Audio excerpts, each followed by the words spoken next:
Okay, welcome to today's council meeting of the 20th of March 2025. I'll start by asking the Deputy Mayor to do a karakia, please. Morena, tēnā koutou katoa, ko hiu mai nei I tēnei wā, ki te whakarongo ki ngā kaupapa o te wā, kaunihira hui. Nō reira, tēnā koutou katoa. Hoa mahi mā ngā kauri o te hui, whaia te tamatauranga ki a mārama, ki whai taki, ka mahi katoa. Aroha mai. Wrong one. Whakatakata hau ki te uru, whakatakataka hau ki te tonga. Kia mā kina ki uta, kia mā taratara ki tai, e hi ake ane a te kura, he teo, he huka, he hauhu, tia I Māori ora. Thank you for that. Can I just remind people to turn their phones on to silent mode and to activate their microphones if they're speaking. Meeting notices, live streaming. Council and Standing Committee meetings are live streamed on the Council's website and YouTube channel. Public gallery attendees' presence implies your consent to being broadcast. Further information about live streaming protocols can be found on the Council's website. Health and safety notices. In case of an emergency, follow the building wardens to the nearest exit. The meeting point is across the road at Peace Park, and bathroom facilities are located opposite the chamber foyer entrance. There is an agenda item 10.6, Matata Cemetery Trustee report, that's been withdrawn from today's council meeting due to information that has come to hand since the publishing of the agenda. The intention is that paper will come back to council at a later date. Apologies, there are no formal apologies. Councillor James is online. Councillor Tanchos may be in partial attendance online. He's a bit ill at the moment. Acknowledgements and tributes. Are there any acknowledgements or tributes? Councillor Isles. Thank you, Worship. Firstly, an apology to my fellow councillors for my casual dress today. Unfortunately, I put my back out at our Taniatua Alliance charity golf tournament on Sunday. I managed to get an appointment with my physio at 3 o'clock this afternoon, Your Worship, so I will be leaving or asked to be excused at 3. Second announcement, the most important of all, is for Minister Bishop to have announced that there is up to 10 million being put forward for the much wanted and longly waited for roundabout at the Matakerapu intersection. That is at the Wainui and State Highway 2 at the Poriki Whakatane end of our boundary. So thank you to the Coalition Government and thank you for something that's been long wanted. Thank you, Councillor Isles, for bringing that to our attention. Councillor Rangiako. Morena tātou, just acknowledging our Māori kaihautu, hone nau mai haramai, ki tēnei o tātou hui, you're going to love it. Kia ora. Thank you for that. Conflicts of interest. Do members have conflicts of interest to declare related to any business in the present agenda? Oh, Wilson, Councillor James. Yeah, just on acknowledgements, I'd just like to acknowledge one of our staff, Georgia Gray, for winning one of the awards of the Balanced Environment Award on their farming properties. So well done to one of our staff. That was Georgia Gray, for those that didn't hear. Yeah, it's a great award. Thank you. Okay, thank you for that. Conflicts of interest. Do members have any conflicts of interest to declare related to any business on the agenda? No. Okay. Public participation. There isn't any. Confirmation of minutes. Page 11 of the agenda. Do I have a mover and a seconder that the minutes of the following Whakatane District Council meeting minutes be confirmed as true and correct? So we can go just one at a time. Does anybody have any problems with the first set of minutes, the ordinary council meeting of the 12th of December 2024? Nope. Extraordinary council meeting held on the 19th of December 2024?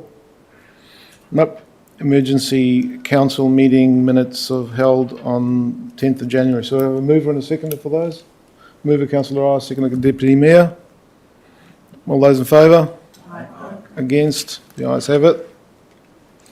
Standing and joint committee meetings, the ones that are being received are the Infrastructure and Planning Committee meeting of the 14th of November 2024, the Living Together Committee of 14th of November 2024. Well, I won't read them all. Do I have a mover and a seconder for those? Councillor Paulos moves and Councillor Duke seconds it. No problems. All those in favour? Against? Right. Section 9, page 13 of the agenda, the Chief Executive Report for March 2025. Chief Executive, would you like to say a few words? Morning, tātou. The only comment I was going to make on my Chief Executive's report was just acknowledging the end of the recruitment process for the executive team. Thank you for Councillor Rangiaho already acknowledging Hone Patrick in the Kaihotu role, and also we have Alexandra Pickles in the GM community role. So welcome to both of them. Happy to take any questions on the report. Questions for the Chief Executive? Can I just ask if that DIA benchmarking, if there's a timeline on that? I guess it's going to be quite yes. an involved process. It's not going to... The DIA had promised it would be out prior to the local government elections starting. Okay. So I had in my mind around probably end of the financial year, end of June. So a little ways off yet. Okay, well, if can I have a mover and a seconder for that? Moves Deputy Mayor, seconded Councillor Rangiaho. All those in favour? Against? The ayes have it. The Mayor's report, pages 16 to 25 of the agenda. I'll make a few comments about that. We're in difficult times. The geopolitical situation is looking a bit dodgy. We've still got 2 wars going on. And the worry for me in that is these oil choke points, especially the Middle Eastern one. If that happens, it's batten down the hatches, I suppose.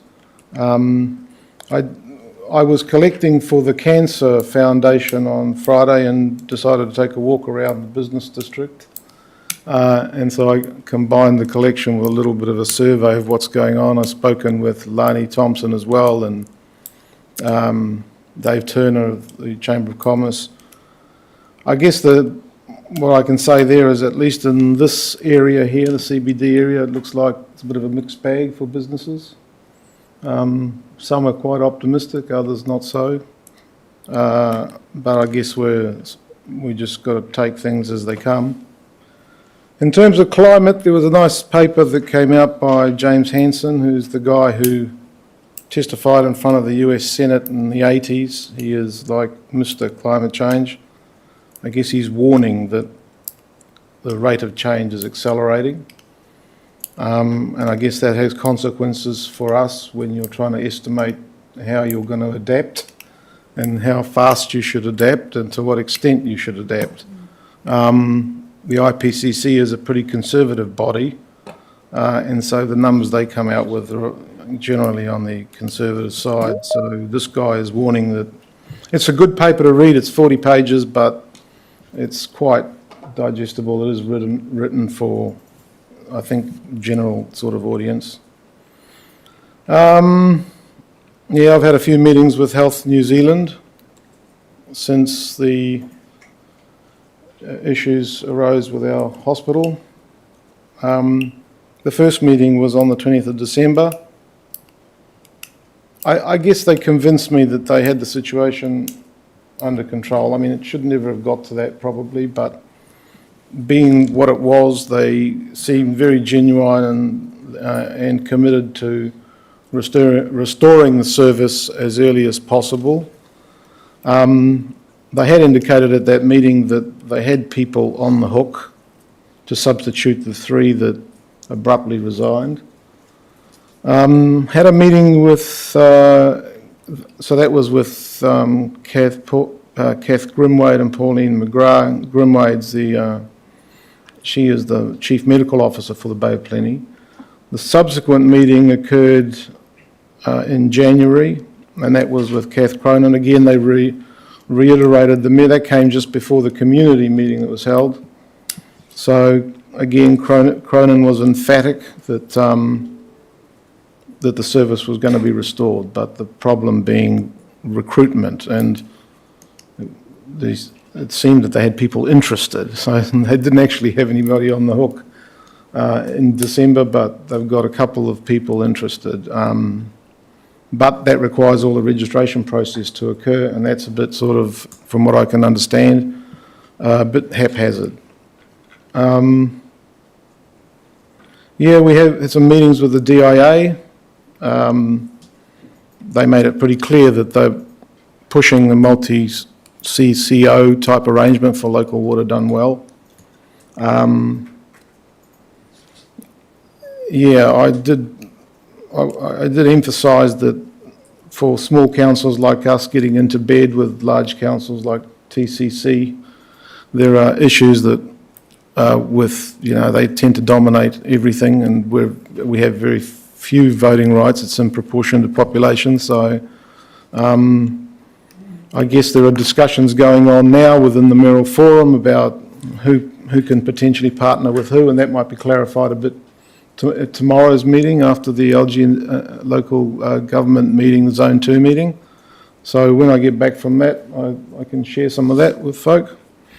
And I think I'll just leave the Mayor's report there. I'm happy to take questions.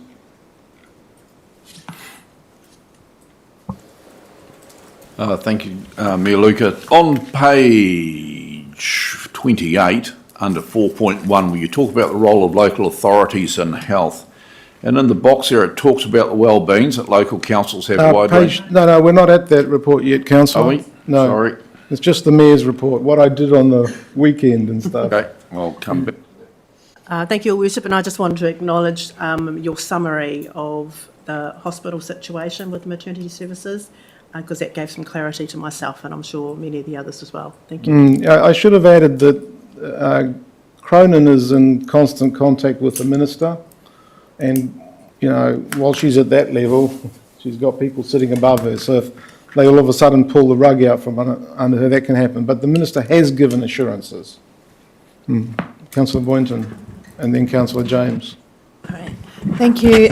Just also following on, I also attended the meeting, public meeting as well, and I think in general, the approach that the response that they have taken early in being able to inform, being able to be proactive in recruitment and communicating to the wider public showed in that public meeting, but also that they fronted up not only here in Whakatane but also in Opotiki and Kawerau. And they were very open to the questioning that was there. They were very straightforward. And I think that in itself and in their public communications have given some form of reassurance and confidence. However, there are still ongoing issues, but I think in general, particularly with your meetings too, Mayor, and your mahi towards health has helped. Thank you. Yeah, thank you, Councillor Boynton. Councillor James. Yeah, good morning. Just with all due respect, Your Worship, just one correction there, where you say Fonterra's decided to move its milk processing to electricity rather than wood pellets. At the moment, they're converting 3 North Island sites to electricity and that, but scattered between the North and South Island, and that they're converting 5 sites to wood pellets. Yeah, my understanding was that our site is, the site that's in our district is going to electricity, right? Edgecombe's going to electricity. They're spending 57 million on it. Yep, no, thank you for that. Cheers. Thank you. Well, if there are no further questions, I have a mover in Councillor Isles, a seconder, Deputy Mayor. All those in favour? Aye. Against? The ayes have it. Moving on. So the next item is the WDC Response to Health System Crisis Report, pages 26 to 38. And I'll give you a little bit of a background of what this is about, I guess. Most people know here that I've been advocating in this space for quite a long time, usually outside of the walls of council. I know that there are feelings around the table that health is not part of our remit, at least primary health care, okay? We've got a duty in the area of public health. You know, sanitation, water delivery, all of that sort of stuff, which is critical for health and well-being. So, sort of midway through last year, it occurred to me in the context of my grey power advocacy to hold a health conference, get some of the best people I could find around the table. One of them happened to be a chap called Ian Powell, who used to be the director of the Association of Salaried Medical Specialists. It's a pretty important association in terms of all things health. Turns out that he was on the Kapiti Coast, a thing called the Kapiti Coast Health Advisory Group. So in addition to all the arguments I've made within the paper, which I won't go over again, I mean, there's the legislation, what it allows to do. Then there are the precedents that already exist, which I've already listed. There is the issue that Kapiti Council had set up this body, which it occurred to me might be a good thing for us to do, given what's happened recently on our doorstep. And what's happened on our doorstep recently is, I guess I've called it in the past, the tip of the iceberg, really. The health system, I would maintain, has been failing for decades, perhaps. It's now reached crisis point, and the crisis has landed on our doorstep in the form of that ONG blow up and the loss of that secondary service, which does affect some people more than others.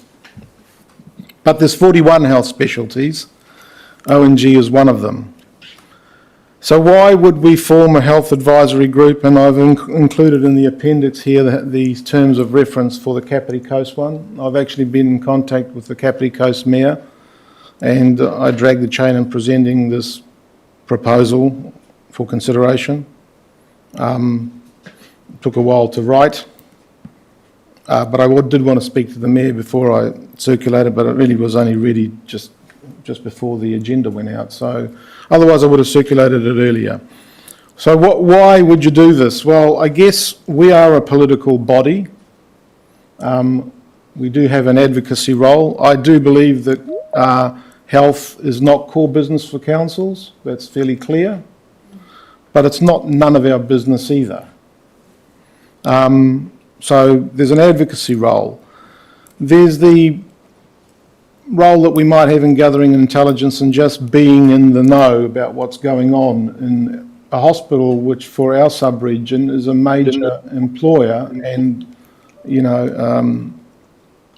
a purveyor of services. So I think having some sort of body that keeps an eye on these things could be useful. And that body might incorporate people who are also within the system itself. There is no, this is just a proposal to investigate further at this stage. And one other reason is that some sort of body that comes under the council umbrella but is not necessarily populated by any councillors or council staff, you know, could be part of the input that the community has into the health system, such as what was lost when the DHBs were wiped out. So you'll all be aware that DHBs included democratically elected members, and the idea is that was supposed to form a sort of a nexus with the community, which now we've lost because everything's become centralised. So this kind of health body or entity or advisory group would be useful for that as well. The Mayor of Kapiti inherited their group. They don't have a major hospital. They rely, I think, on Wellington Hospital. She says that it runs itself. It costs next to nothing for them. They have a third or fourth tier staff occasionally helping them with meetings, but basically they do their own thing. So I guess I'm proposing doing something similar to what they've got operating. They'd use our premises, of course, and do their own thing. You, of course, you'd have to select the right sort of people. So that's a bit of the background of that. Open for questions. Councillor Puller.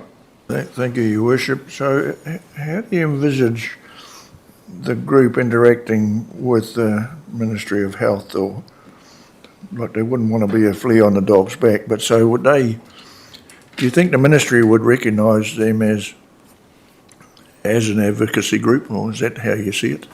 Well, I mean, anyone can be recognised as an advocacy group, but when Cronin was visiting the other day, I did put to her that, you know, what do you think about this idea, and would you be open to the idea of having someone from within, or one or more people from within the system sitting in on this sort of group? And she said, "Oh, I'll need to see what it looks like before I committed to anything," which is perfectly reasonable. So in other words, we've got to give this some shape.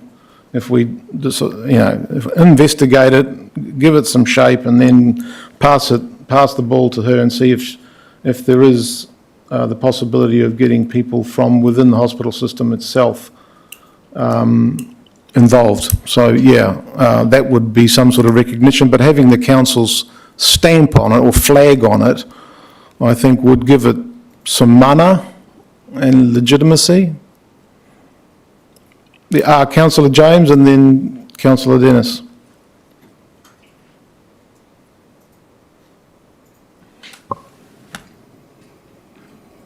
Councillor James.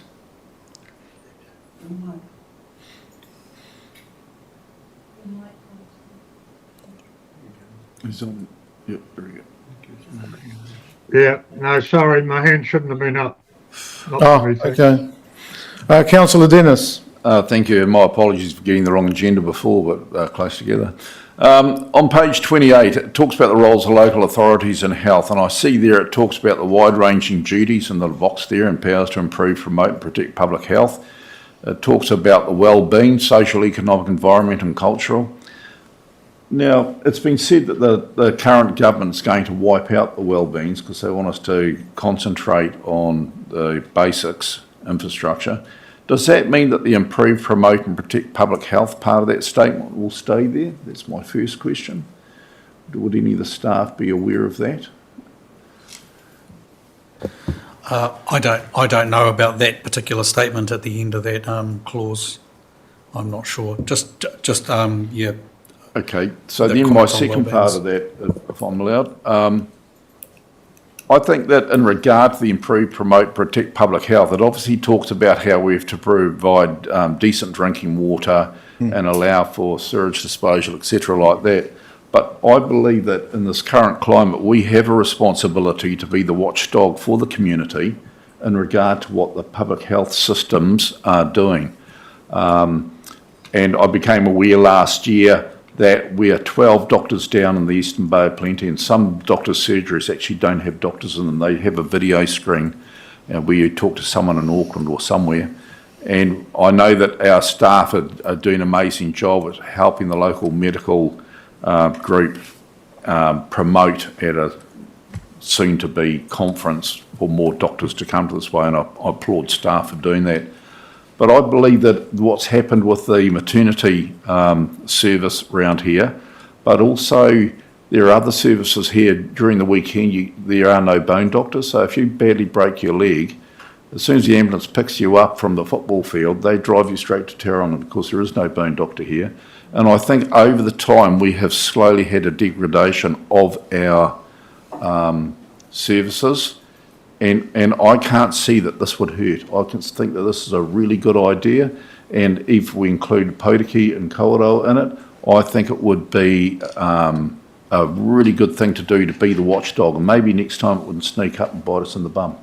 And so I'm all for it. Thank you. I like the word watchdog, it's a good one. Yep. Councillor Isles and then Councillor Rangiaho and then Councillor Boynton. Thank you, Your Worship. I was somewhat disappointed that the public meeting that was called was not so well supported by the public. Whether it was the hour of day that it was called, I'm not sure. But again, fully supportive of what Councillor Dennis has already expanded on.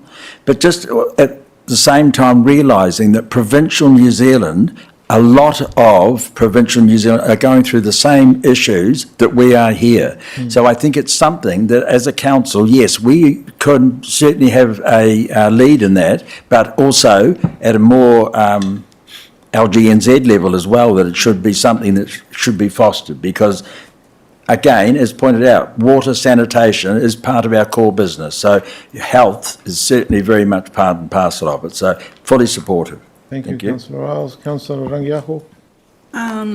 Okay, so one of the first things I need to acknowledge is the research that went into this paper, and also its intention is honourable.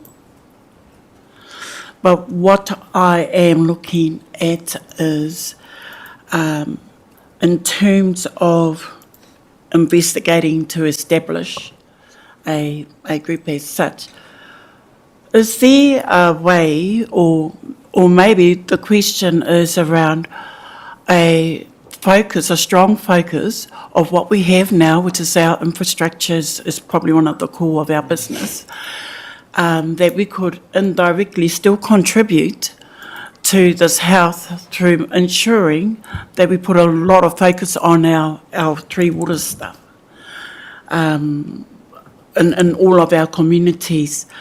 One of the testings probably looking at, and that'll probably be directed at you, Hone or Steve, is maybe a relationship, having, especially in our isolated areas, working alongside iwi, and what does that look like? I know these are focused, that's why I say the intention is honourable because of the hospital, but within our priorities in terms of strengthening the relationship with iwi, let's face it, we're broke. We've got the funding has been removed from the infrastructure, but have we tested with our other organisation or our other partnerships of getting some kind of support, and that is kind of the foundation of the relationship to try and do it internally ourselves? When you say support, you don't mean financial support, you mean... Well, one of the first things that probably needs to happen is a conversation. No, for sure. Yeah, just at least a conversation to... There's various entities that already That's sort right. of operate. There's iwi Māori partnership boards. That's right. There's the regional consumer councils that I don't really know much about, but one of the people that attended our virtual conference, Rachel Morris, she was keen to participate in something like this. There's Eastern Bay Primary Health Alliance as well. I mean, but that's all how folk decide to set it up. But I guess all I'm saying is that no resources, because I'm a core business business guy, but to be able to use the council flag and allow this thing to run itself, like Janet Holborough says for Kapiti Council, without any resource. Does that make any sense? But we do. I mean, I know that you've in a previous life worked in the health sector, that's right. so I was you've a obviously got a caregiver passion for this sort of thing. So that's right. and you'll have links to organisations and so on and so forth. Yeah, that has to be developed. The question is that we're just after a nominal yes or no to actually consider it a bit more. Councillor Boynton and then Councillor Tanchos. Yeah.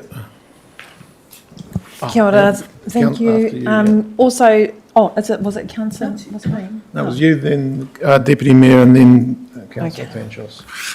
Probably following on from Councillor Rangiaho, I had similar questions in terms of if we have some of the largest health services here in Whakatane. Actually, one of them is the second largest Māori health provider in the country. So have they been involved, or have you reached out and touched out to them in terms of discussions around this group? I've reached out to nobody. Okay. I know that these entities exist, and that would be part of the exercise in scoping it out. Okay. So at the moment, no. Supplementary, so following on from that, so this is just to preliminary get agreement to establish the body? Would there To be investigate. to investigate? Investigate the establishment of. Okay. No, I mean, we can have, there's lots of discussions we can have about this, but, this is just an in principle, let's investigate.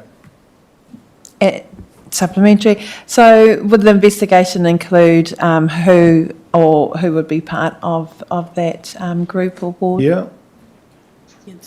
And then the other thing to take into account is that since our hospital is the hospital for the sub-region, which includes Kawerau and Poriki, they might also want to participate or have people from their rohe participate rather than councillors. I don't imagine that there may be no councillors involved at all. It's like the Kapiti one, there are no councillors, elected members in it as far as I know. Okay. Is there? Yes. Oh, okay. Oh, well, So- see, I haven't investigated very well. No. Well, because the terms of reference in the Kapiti one also emphasises the well-beings right at the top. And so thank you for Councillor Dennis's question with regards to how that impacts the establishment of this body. While I am definitely in support of advocacy to do with health, particularly in our local region, I'm happy to know that there is going to be an investigation into how that is put together and also possibly what the terms of reference would be for that group. Thank you. Well, we have a sort of a model, but anyway, something to work off. Deputy Mayor. Mine wasn't a point of clarity, it was a comment. Ah. I'll wait till debate, thanks. Okay. Councillor Tanchos. Thank you, and apologies for I've given apologies. I'll be kind of in and out of the meeting as I'm able to. I'm quite unwell, but thank you for bringing this this forward to the council. I think it's a really important issue. I think the report does understate a little bit some of the problems within the hospital.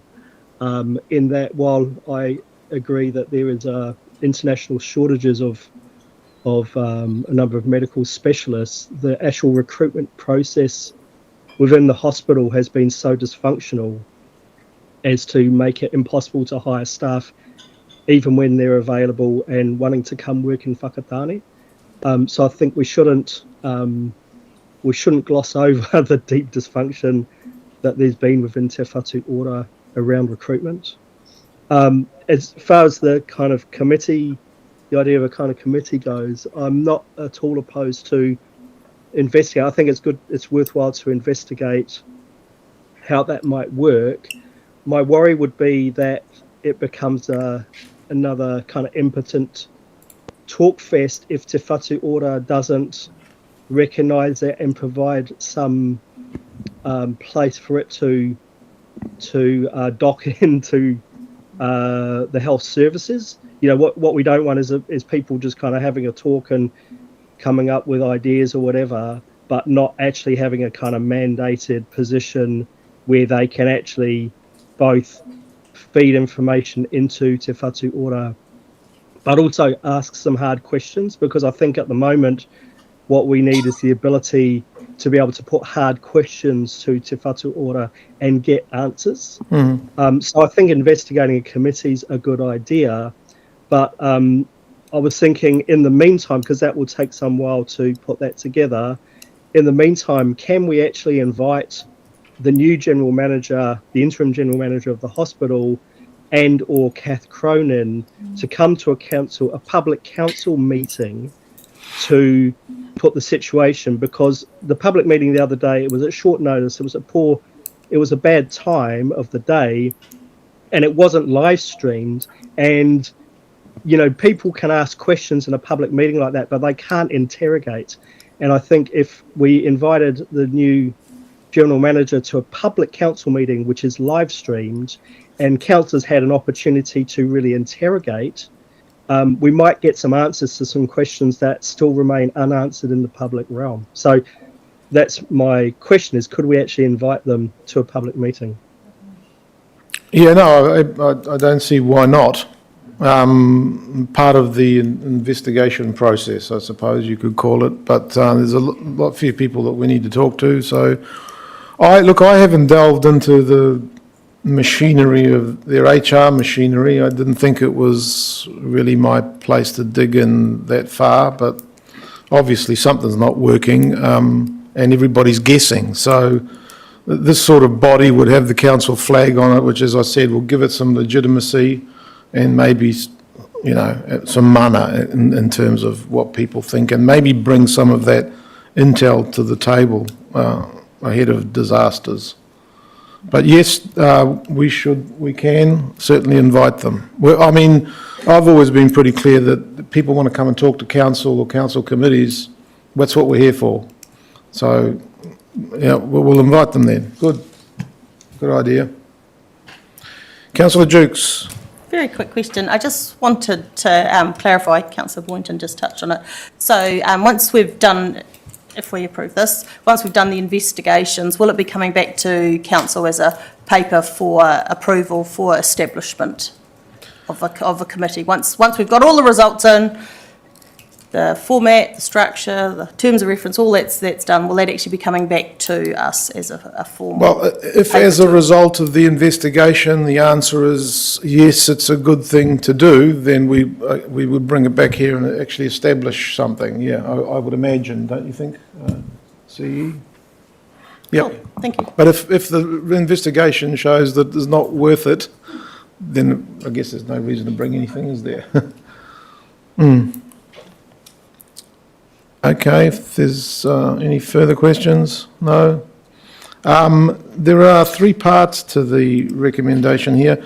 The second one is to write a letter to the Minister. I'm not sure what people think about that. It can't hurt to write a letter to the Minister and say, hey, we're concerned, we're here. Yep. So can then I have a mover for all 3 of those recommendations? Move, Councillor Isles. Councillor Dennis seconds it. Any debate? If somebody had, yes. Yeah, thank you, Your Worship. Yeah, my comment actually almost echoes Councillor Tanchos's about we don't want to create another talk fest with very little outcome. We're also not in charge of running the hospital or fixing the New Zealand healthcare system. So I've got a little bit of concern that it might take us down a path where the time for staff and whoever because Kapiti does have a dedicated counsellor that has been driving the advisory group, and you've got your passion for that, and if you were going to instigate yourself into that advisory group, I wouldn't want that to distract you from other, sort of commitments and duties. So that's just like a little. I'm not trying to instigate myself on anything. I just want to think that it's worthwhile having a group with the council flag on it that says, "Hey, we're watching, and we're concerned." And I think the Kapiti, I didn't realise that there was an elected member on it, but my discussions with the mayor. But the intention and investigation. She says it just does its own thing and it costs them nothing, or next to nothing, I think was the exact wording she used. It's a tricky phrase, next to nothing. Yeah, isn't it? well, how about bugger all? I don't know, anyway. Thank you. Yeah. Can I have a mover and a seconder? Well, we've got one already, yep. So, we're in debate, yeah.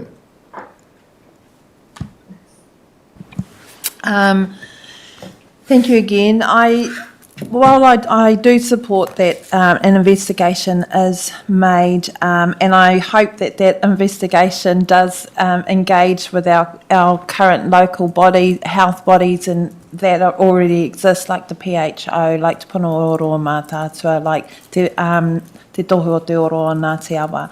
Though they're not directly the hospital itself, majority of their services interconnect with gynecological and obstetricians. They are the support arteries, I guess, in terms of supporting our local families. They also have a very in tune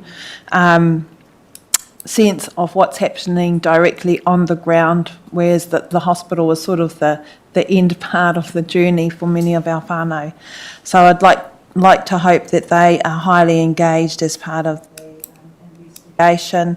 I also noted that in the example that you gave in the structure that was in 2022, it included the Māori Health Authority, which would significantly have made a big difference in terms of that advocation. So I just wanted to acknowledge that part. But also, can we please make sure we represent in your report you had that we have lost the services in the communications that have come out from Kath herself. They made a clear statement to say that those services were not lost. They are not lost.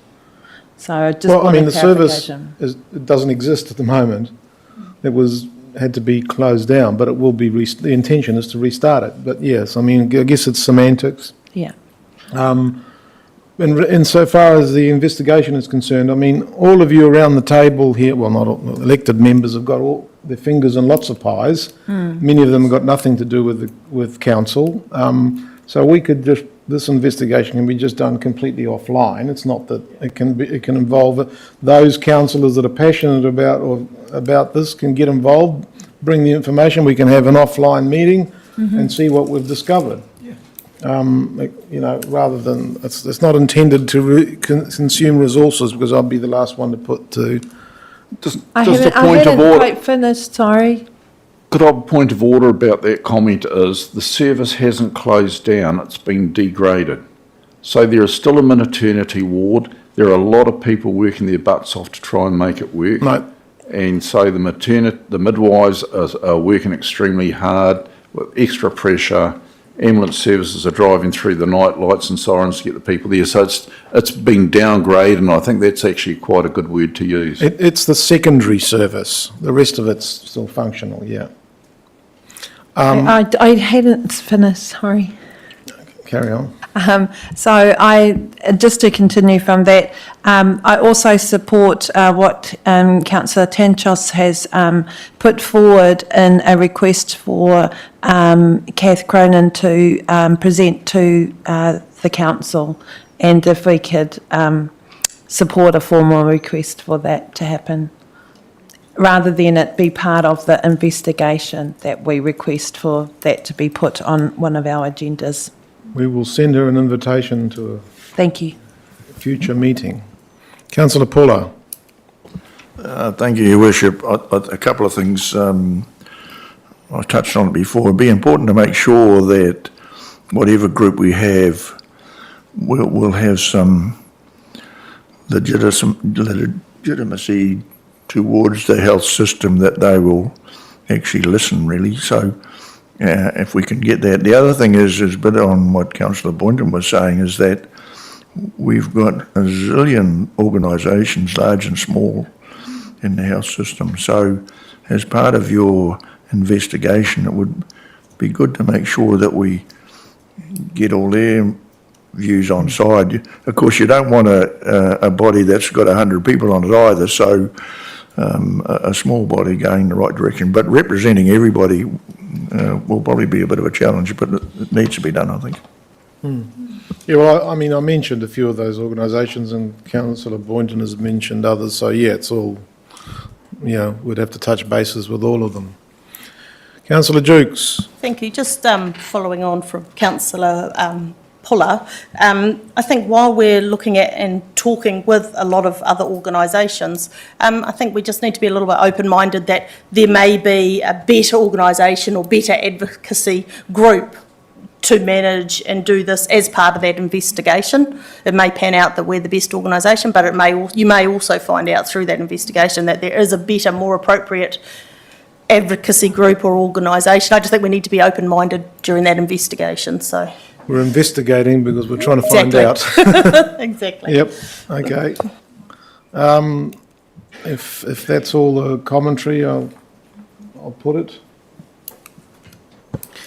Mr. Mayor, would it be okay if I just did a quick summary of what's Sure. in the investigation, just to make sure I'm picking up all the key things? So it's I'm just noting that the letter to the Minister of Health is a separate recommendation to the investigation, and the investigation was to include, but it's not limited to, engagement with local bodies, inviting Whatu Ora GM to council public forum. I'm including that as part of the investigation because it's an opportunity for councillors to ask questions directly. Consider models and members, noting that there may be other organisations that are potentially better equipped to deliver this service, but that's part of investigating the various models and members, and if any funding is required for any such health task force or group. I think that covers the basis of the investigation. Can we just minute that and just leave this as it is? Just Just have it minuted, and I'll just work with Yeah. Sharice on capturing Okay, that. have you captured that? Yep, cool. I think I had asked for the meeting with Kath Cronin to be just part of council and that rather than the investigation. I'm just, because it is a local issue that is ongoing, that we be able to have her come to a meeting. I'm just worried about it being part of the investigation and then it goes down the track. Can I just check that you'd be comfortable for the investigation to be completed ahead of that person coming in to talk to councillors? I think that's a good thing. That could be some time. I mean, like if we're waiting for her to come in after we've had an investigation, I mean, it's whether we are getting her in because we're wanting her input into an investigation about setting up a board, or we are wanting to bring her in so we have a direct report back of what is locally happening up to date of our hospital and our services.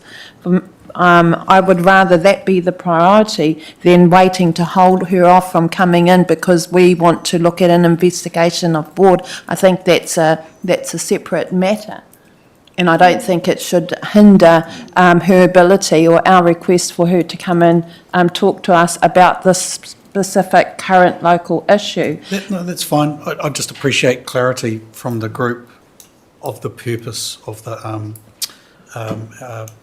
members from the health department coming in. Oh, I think it sounds more like a testimony, coming to testify. Well, So it's not part of the investigation. I I don't know. I don't I'm see- agnostic. I don't see why part of her being able to come and have a court with us, give us a direct update of what is happening with the services, but also to establish that working relationship, and also ask questions around that. I don't see why why one has to happen before the other. Thank you. Yep, thank you, councillor. Councillor Tanshos? Oh, thank you. Yeah, I totally agree with Tony's point there. I think, to me, the investigation into a committee might take some time. It might go nowhere. I think a lot of it depends on the position of Te Whatu Ora as regards that committee, whereas I think it will be useful for us to talk to Kath Cronin and the new interim general manager sooner rather than later, because I think there's some real questions about, for example, the general manager, what their decision-making ability and accountabilities are, the immediate issues around, for example, recruitment decisions having to be signed off in the Waikato for Whakatane Hospital, and taking sometimes up to 6 months to get a contract signed off. Those are questions I think we could immediately be asking Kath Cronin and the General Manager. I don't think we should wait for the investigation. Okay, so those who think that we should just go ahead and invite before we go too far down the track, can I have a sort of an indication? Okay, all right, done. I've now got to move in a second, so can I put these 3 recommendations? Do you have more? I thought you said you needed them. No, that's just on an informal thing, yeah, but now can we vote on these 3 recommendations, please? All those in favour? Aye. Against? Passed, right, so we're into the meat of the meeting today, and we're sections 10.1, Whakatane District Council Standing Orders 2025. It's fairly procedural sort of paper. Charisse will speak to it. And we're on page 39 of the agenda. Thanks, Charisse.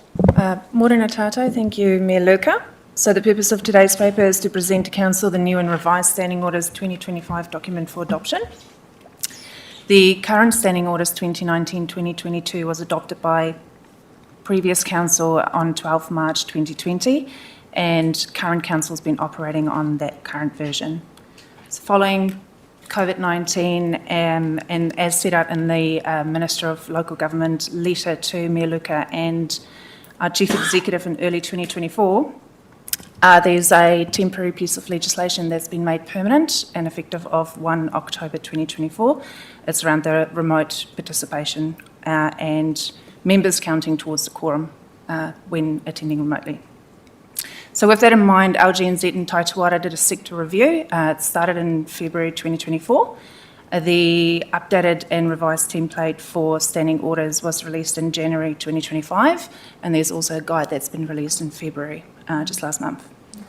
So the sector review, some of the series of changes that it included was related to the legislation change, but they've also done a few other changes around making the document more user-friendly and putting it in plain English and strengthening some of the principles that's underpinning standing orders. For Whakatane District Council, we have essentially adapted our processes and our existing template to that new revised version that's nationwide. We have also made a series of other changes. So certain sections, and I can refer to Standing Order 4.3 under language or Standing Order 8.4 extraordinary meetings, we've got sections that says for clarification, so it provides staff the opportunity to have clarification around the processes that are associated with those standing orders. We've also included Standing Order 6.7, which is the delegation to the Chief Executive during the interim period for when we get new council in office in October. That was not translated into the updated template from LGNZ. There's a series of appendices that are carried over from our existing standing orders into the new standing orders template, which again may not have necessarily been highlighted in the nationwide template. We've also adapted to our new briefing practices, so previously outlined as workshops under appendix, just to make sure that it's in line with our current WDC practices. So there's 3 particular items that Council must make a decision on today. So that includes the option to consider remote participation, members counting towards quorum. It's also around the Mayor's and Chair's casting vote, and the suggestion is to retain, and also around the voting option, which is currently option B for Whakatane District Council. So these changes and the decisions you make today must have at least, not less than 75% of members agree today. And it's worth noting that we have circulated the draft standing order document to all councillors, yet no comments have been received. So other than, I guess, receiving the report, I'm happy to answer any questions. Are there any questions for Charisse? Councillor Dennis. Thank you. Hopefully I'm on the right agenda this time. If we go down to page 41, where it talks at, please note from October the 1st, 2024, members who join meetings by audio, etc., means will be counted as part of the quorum. And this only applies where a council has adopted SO 13.7.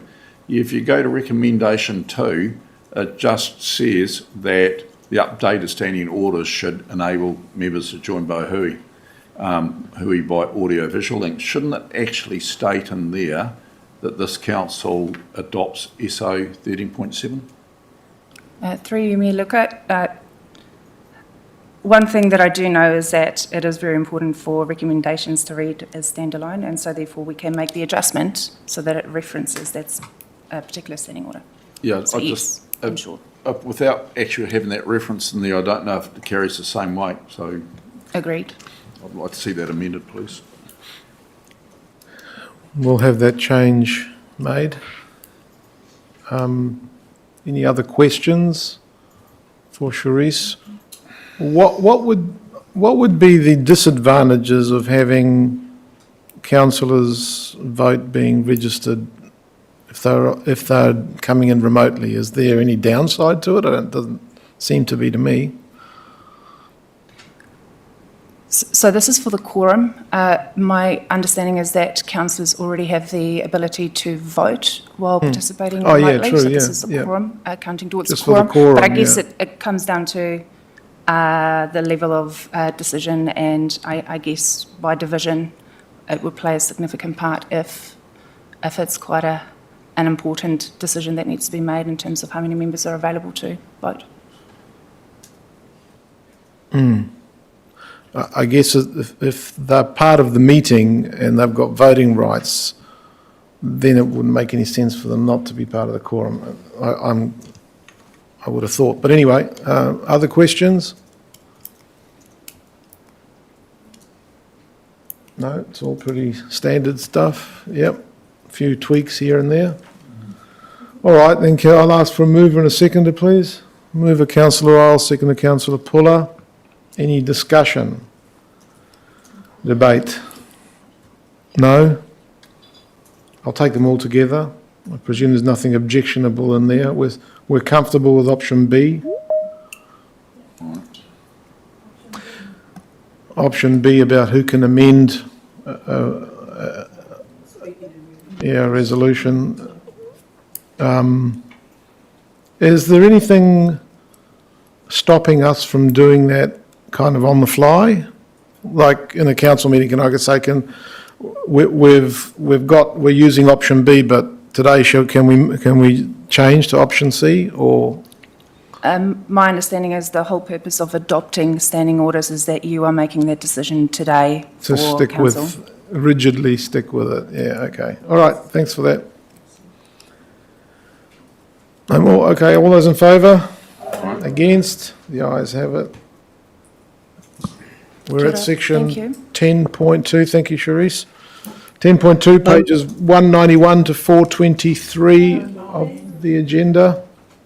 Oh, Nando, sorry. Sorry, I was just going to say, Your Worship, I was just going to make the point that my understanding is that you can suspend standing orders with the leave of the committee. So I don't know that you could put in place more rigid standing orders, but I understand that you can suspend standing orders. Is that correct, Charisse? Yes, that is correct. So you simply pass a resolution. During the course of a meeting, a council can choose to suspend standing orders for a period, and that does happen from time to time, just depending upon the particular situation and the nature of the meeting. But yeah, you can still have the power to suspend them for a period and then bring them back. And is that by resolution or by leave? By resolution.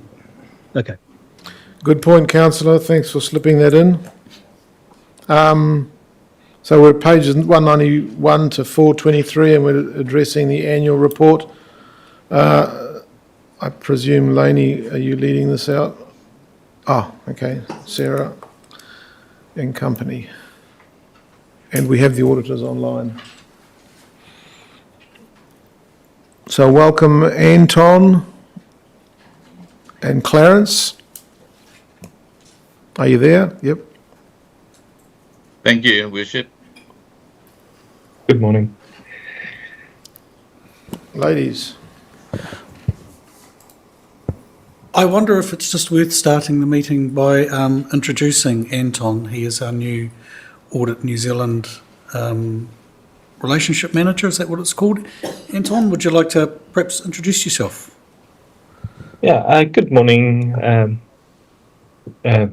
Council.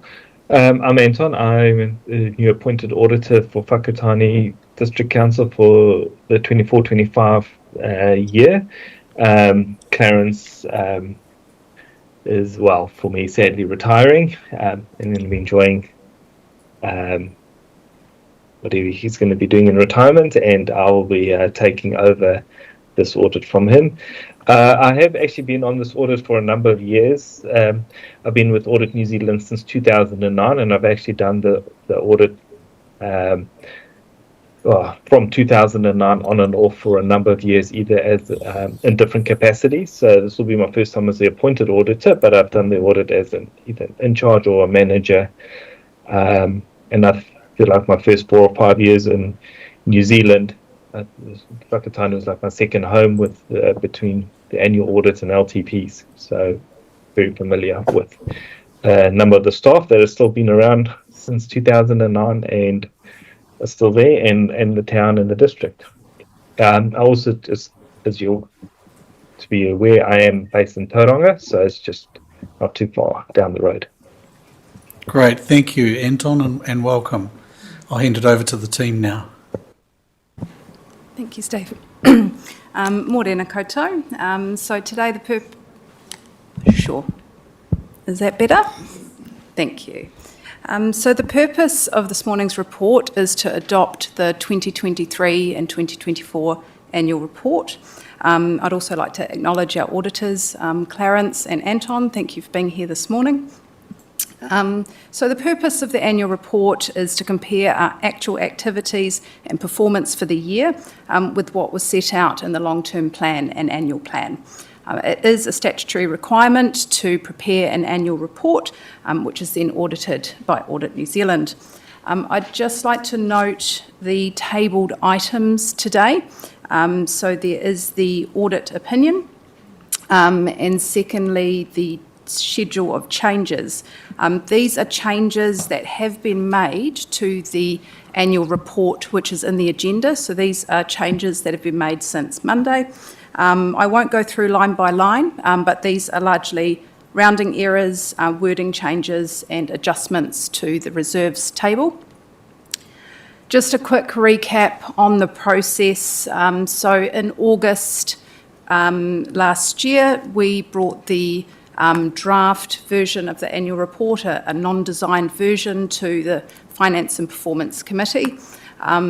At that committee, we received delegated authority to Deputy Mayor Imink and Councillor Jukes, and I just want to thank you for reviewing the annual report before that went to audit ahead of the October, when that commenced in October, so thank you very much. The audit commenced in October. It was done concurrently, so it was the interim audit, the planning audit, and also the final audit. It all happened at the same time, and then it was resumed in February.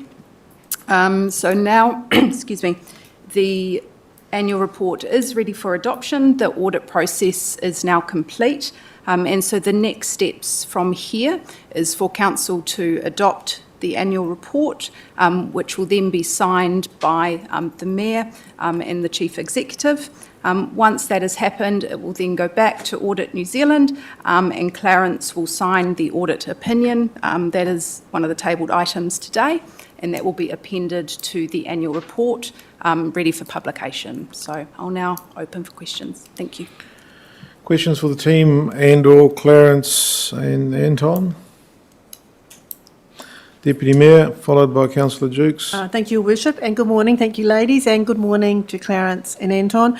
I actually have a range of finance questions that I think I will send offline to the team, because it's just like little clarifications, like do we have 235K in emergency contingency fund. So I've got a range of those sorts of questions, so I'll fire them through. And thank you very much for the minor adjustments that we've just had. Thank you. Any further questions? Councillor Dukes, yeah. Thank you. Just a question for the auditors. I mean, obviously, we were very disappointed that we didn't meet the statutory deadline. Are there going to be any sort of ramifications for us for not meeting that statutory deadline? Thank you for that question, through Mr. Worship. Yes, the only thing that will happen with not meeting the statutory deadline is that it will be reported to Parliament. It is in the report that the OAG sends to Parliament every year, so it will be reported there that the statutory deadline was not met. But no other consequences other than the reporting of it.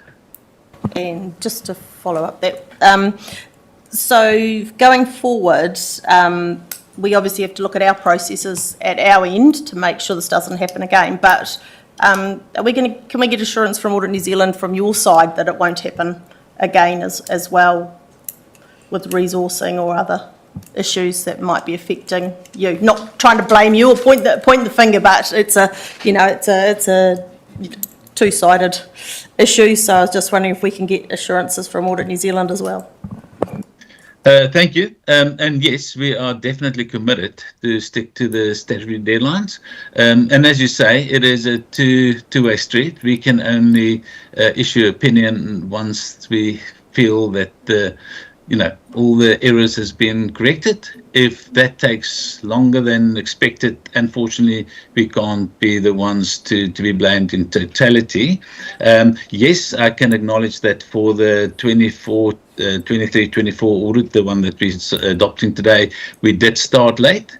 And for the 25, we are definitely working on meeting the 31 October deadline. So we are doing everything in our power to make sure that the deadline is, your statutory deadline is not missed. Thank you. It just might not look good for 2 years in a row. I acknowledge that. Councillor Isles, and then... Thank you, Worship. More question to the staff now, with the lateness of the annual report. What sort of impact is that going to have on our other work streams going forward? Yeah, it's a great question.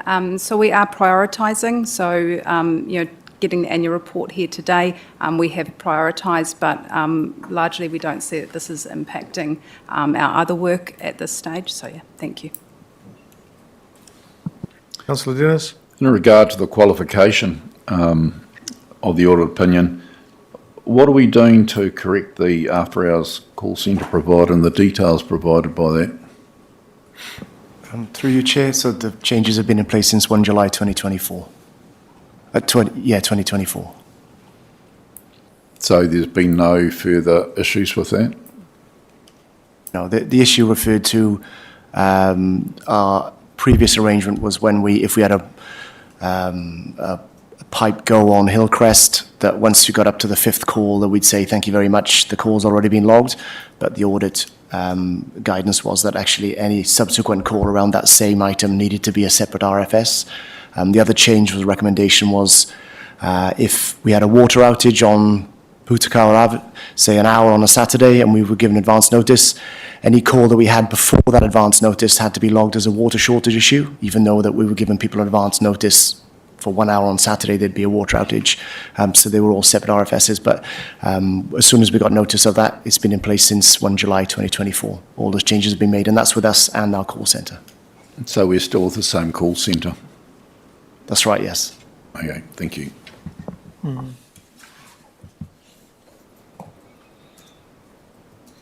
Well, if there are no further questions, can I have a mover, Councillor Isles? Thank you. Geez, her hand is small up there. Stuart. Thank you. Just a question for the auditors, please. Just in terms of, are you able to tell us how many councils did not meet the statutory deadline this year? Thanks for that question. I'm not too sure personally. Andon, do you have a tally of that? I don't have a tally for the whole country or anything like that, but I know within the Bay of Plenty region, there's been at least 3 that I'm aware of. But sorry, Stuart, if need be, I can try find out from the OAG in that how many there actually are. Thanks. And just supplementary question. I know it's a bit early because you've just today, I think, signed off on the opinion or the draft opinion. But in terms of the report that you will be making to council governance and which will be responded to by management, do you see anything at the moment that might be a potential congestion block for the 24 annual report audit? I mean, I'm thinking about the materiality of some of the comments that you'll make and recommendations that you will be making. Is there anything in there that we probably need to be focusing on now in order to get ahead of the game when it comes to meeting all those timing objectives for what's going to be a very, very congested timetable period in October? Yes, thank you, Stuart. So, as you know, we will be sending the report to governors. So nothing in the report to governors would be that important that it will hold up the audit. The audit plan for the 25 audit will be sent through as well, which will be the areas of focus. And I think that's more the one that you'll be interested in to see what we will be focusing on. I know that in the 25 year, you will have your revaluations on your roading, and that will definitely be a big focus area for Anton and the team. Because that is such a big value item, and it's quite a big work stream from audit and for council. So that will definitely be something to be to focus on from when it's available. So hopefully that will be done before the October pressure comes on. So if we can bring it forward, that will help a lot. And then also things like your investments in the boat harbour, and I think all the things that we had in the current year that was focus areas will definitely be part of the audit again. Great, thanks. Just very last, when can we expect the report to governors to the council, and the work plan for so the report to governors is in draft, so it is with the manager for review, and so that should be by the end of this month, should be sent through for comment. And then the audit plan, Anton, I know he's been working on that, but he can answer to that one. Yeah, so I suppose the focus was let's just get 24 out completed, but we have started, so I'm hoping to have that. Probably the reality will be close to the end of April. End of April. Yeah. Okay. Yeah. Thank you. Thank you, Stuart. I have a move of Councillor Isles and seconded Councillor Jukes. And you've got a comment. Yeah, we're in debate. Yep, way you go. Thank you. It's just in response to Stuart. For those in the room and online who are watching, Stuart Henderson is actually the chair of our Risk and Assurance Committee. Stuart, at the conference, All of Government conference a couple of weeks ago, the Auditor General's office came in and they gave us a summary of all the audits. I'll send you that PowerPoint link if you like. But in terms of the opinions, they had 2 adverse, 12 qualified, 28 modified with emphasis, and 16 unmodified, and that probably means more to you than it does to me. But I'll flick you that information. Any further comments or debate? No, well, I'm glad to see we're going to get this thing over the line.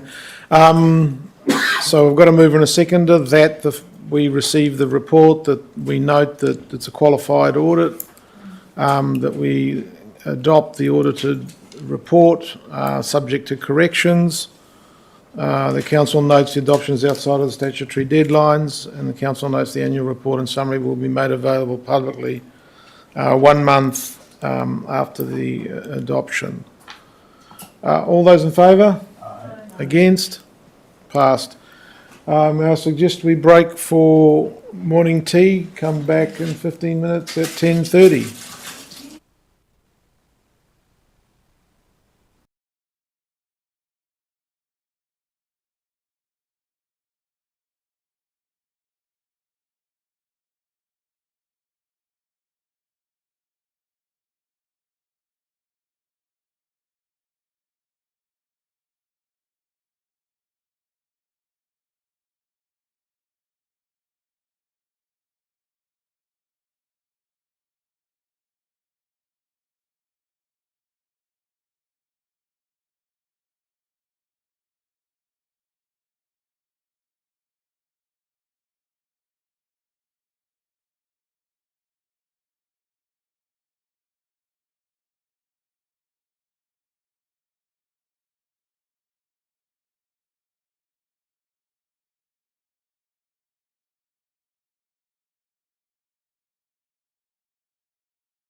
Welcome back, everybody.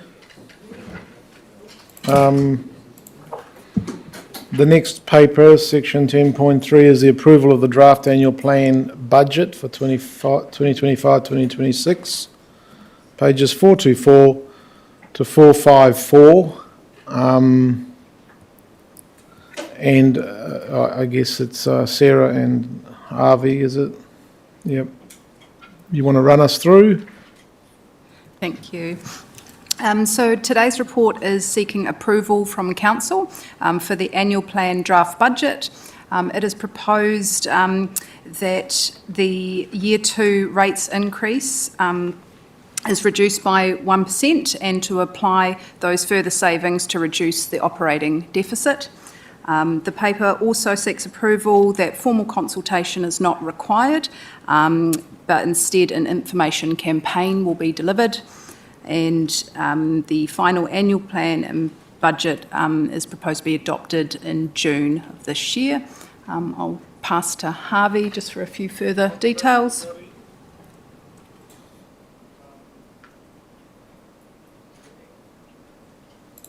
Morning, Council.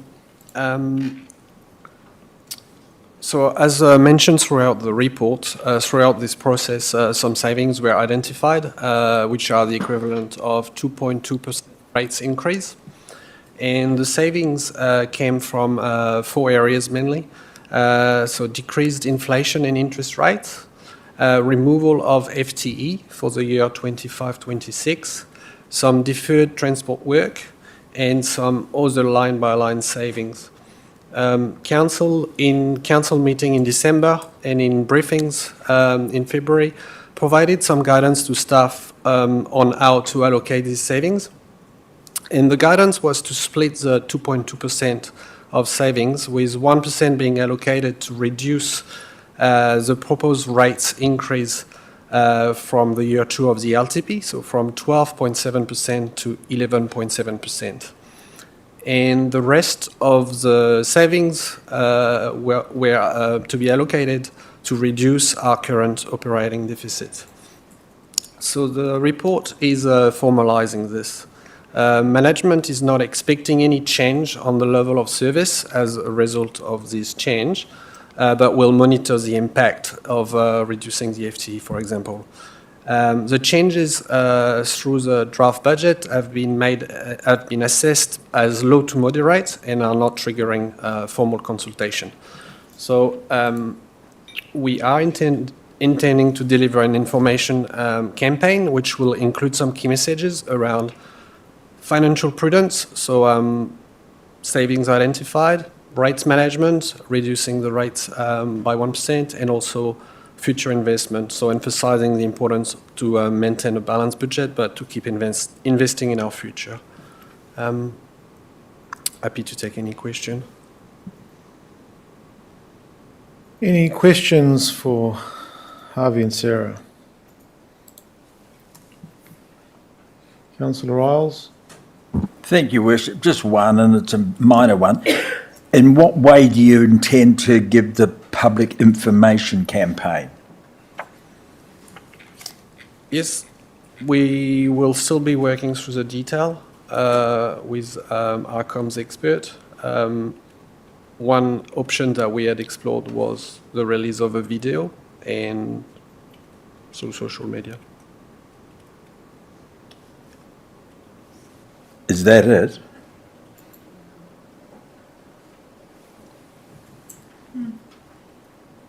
Just invite our comms manager, Sam, to comment on that for more Thank you. detail.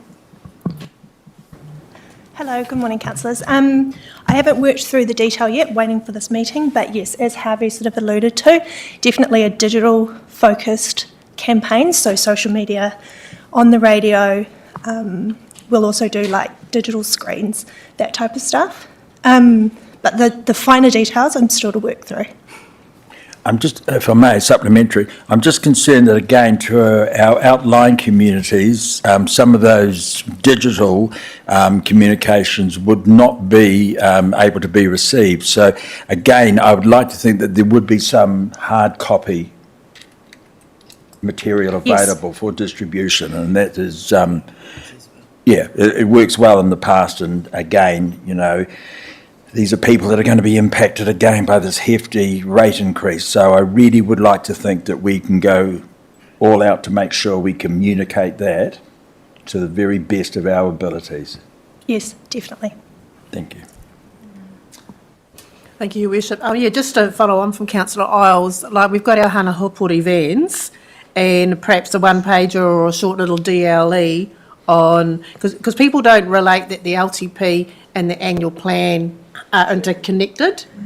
So maybe if there was some simple messaging that we could do just to help prepare those members and, you know, and then they might also be available from the front desk if any other member of the public might like to have a view of it. I mean, if people subsequent to this have got ideas for particular points they want to make in the communications, they can approach you, can't they? And we can help tune it up. Councillor Boynton? Just following on also to do with comms, just a comment in regards to a meeting that I was in with Councillor Isles around communication. So the Bay of Plenty Regional Council had a project in which they were working on that they needed to communicate clearly, and they used a local newsletter update, which they found, particularly for those elderly and those I would suspect too in the rural areas, found quite useful, was like a newsletter type, just to clearly give them information. Supplementary to that, following on, also, would there, part of the comms strategy also include having advice and information links for the those who may find things difficult with the rates, so that they would have access or links to the process of rates rebates, or if they were struggling, all those different options, because there's a range of different options for those who are struggling with rates, or whether it's payment management plans, but if that could also be there in support for those who may be struggling. Thank you.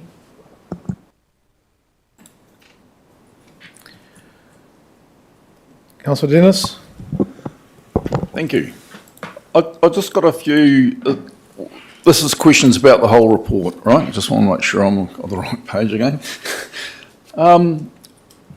When we talk about the 1.2% of rates that we're going to contribute to reduce the level of borrowing required to fill the gap, and you go back to the conceptual balanced budget view on page 426.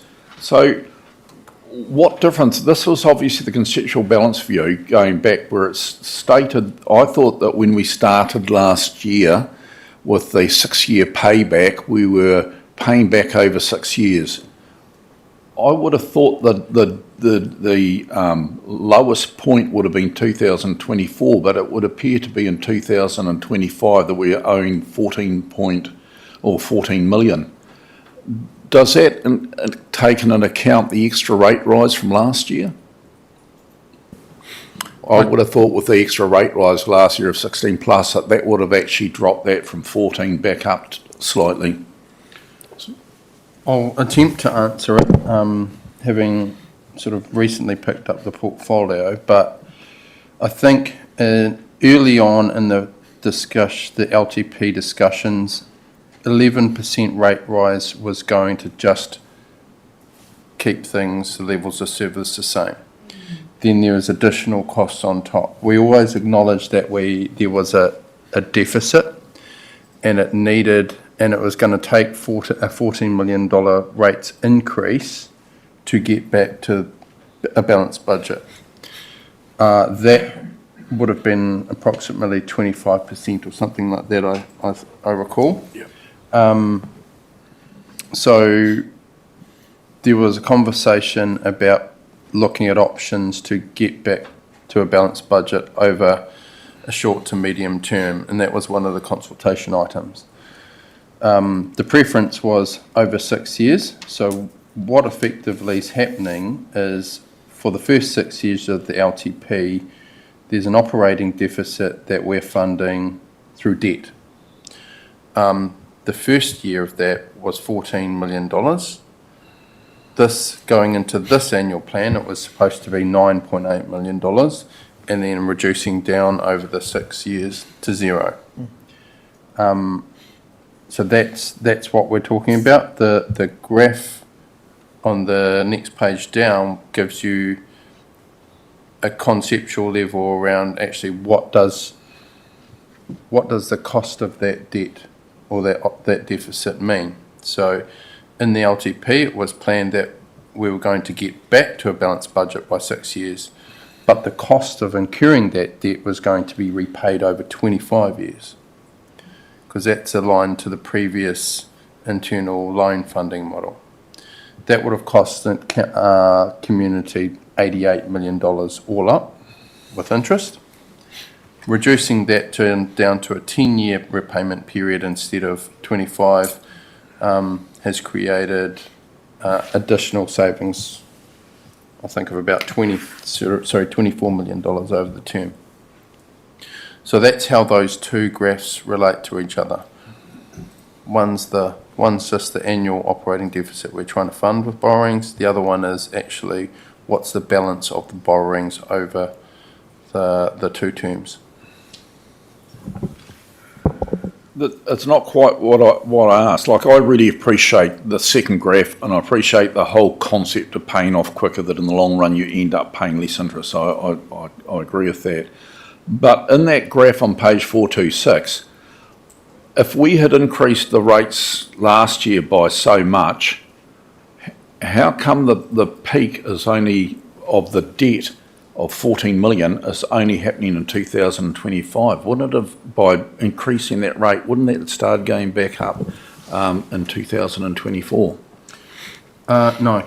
So, and it goes back to the 14 million point. Yep. Was that was the operating deficit that we needed to get back from. Okay. So 25 is actually the 2024-25 financial year. So it actually ends into 25, which is year one of the LTP.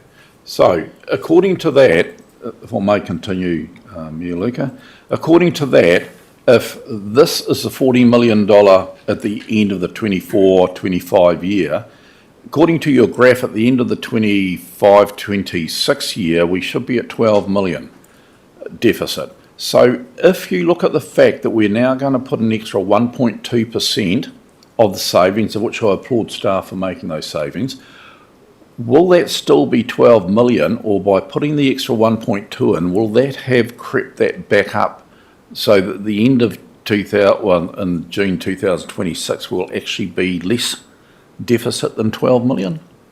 Yes, completely. So when we approve the final annual plan, that graph will be updated. You'll see it jump up. And so at this point, we've reduced the year two operating deficit from $9.8 million down to 8.3. So the 1.2% that we've applied has created a $1.5 million reduction in debt that we're borrowing. Very good. Can I have a third one, sir? If we go down on page 428 in this graph here, where it talks about corporate funding, it talks about the funding gap loan, increasing the debt servicing cost, loan term change from 25 years to 10 years. Now, I understand over that by reducing it back to 10 years, we're going to save quite a 23 million or so, I can't remember what it was. Yeah, 24 million. And so really good. I applaud staff for that too. That $754,000, is that the initial cost it costs us for reducing from 25 years to 10 years? Yes. So it's like paying your home loan off. Yep. So you've got a home loan that's 25 years and you want to pay it off in 10 years, you've got to pay some more. So that's the additional contribution we need to put up in 1 year to reduce the term. So even by including that extra $754,000, we're still going to save 2.7. Yeah. There's additional savings on top that we've put in place to reduce the amount that we've borrowed. I'll leave it for later and I'll ask some more questions. Thank you. Councillor Puller? Thank you, Your Worship. Perhaps for you, Mr Gray, it's great that we're reducing debt, but are we sacrificing services at the same time to do that? Through the preparation of the budgets for this annual plan process, we were really conscious of the impacts on levels of service, and so the exec and the team are all confident that the savings that we've outlined here and the savings that we've put through won't significantly change levels of service.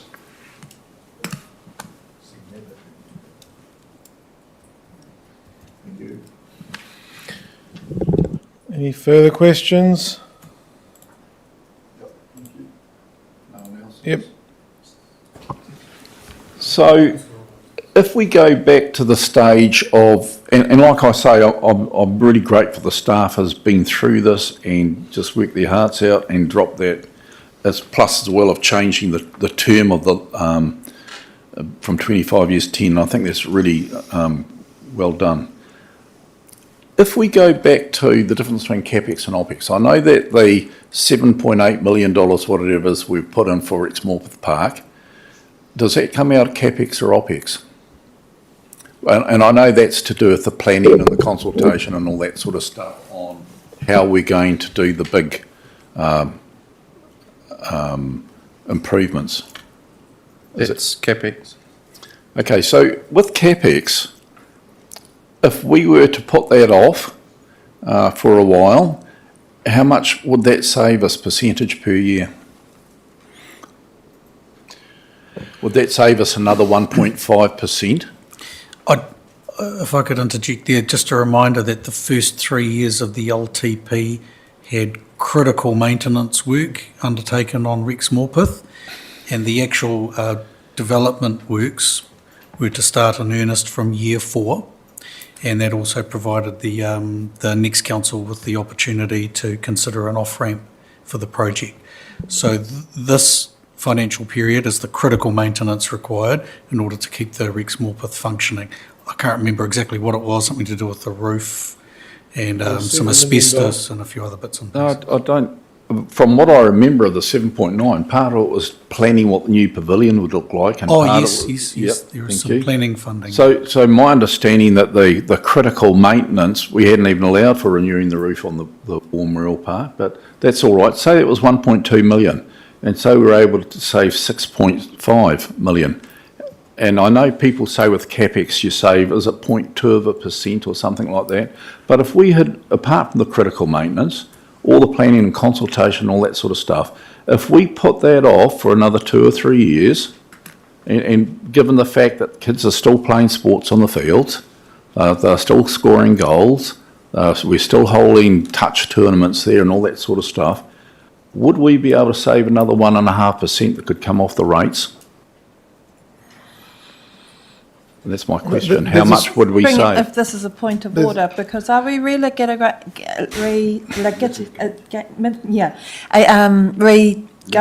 and litigating,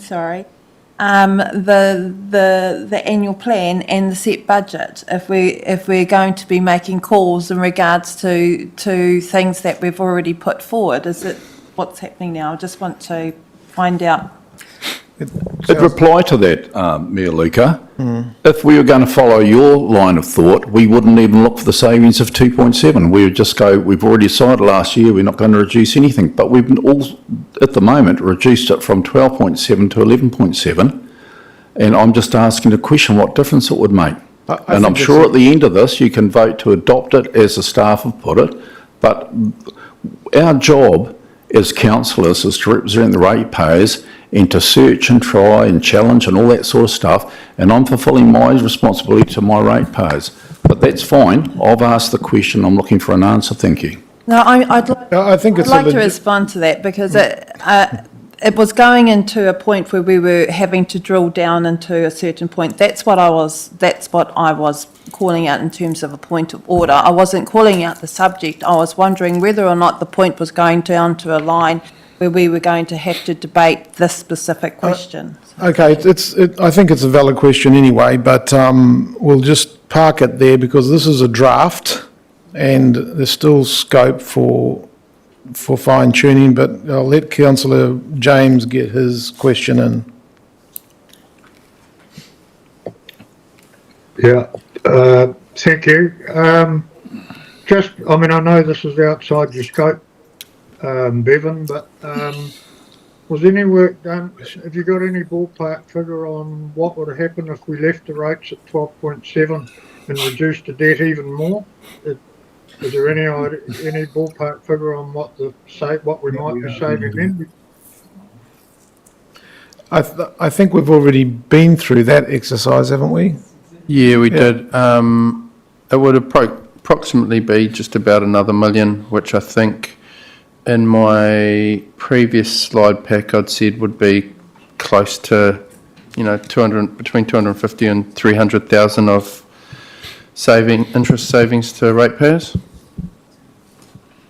And it would likely reduce the level of borrowings for next year down from 8.3 to 7 point something. And what about over the 10, they're bringing it from 25 years to 10? Does it not reduce it even more? Or? We've already reduced it down from 25 years to 10. It would reduce the total amount we're borrowing. So, like I said before, the LTP said we were going to borrow $9.8 million in the annual plan.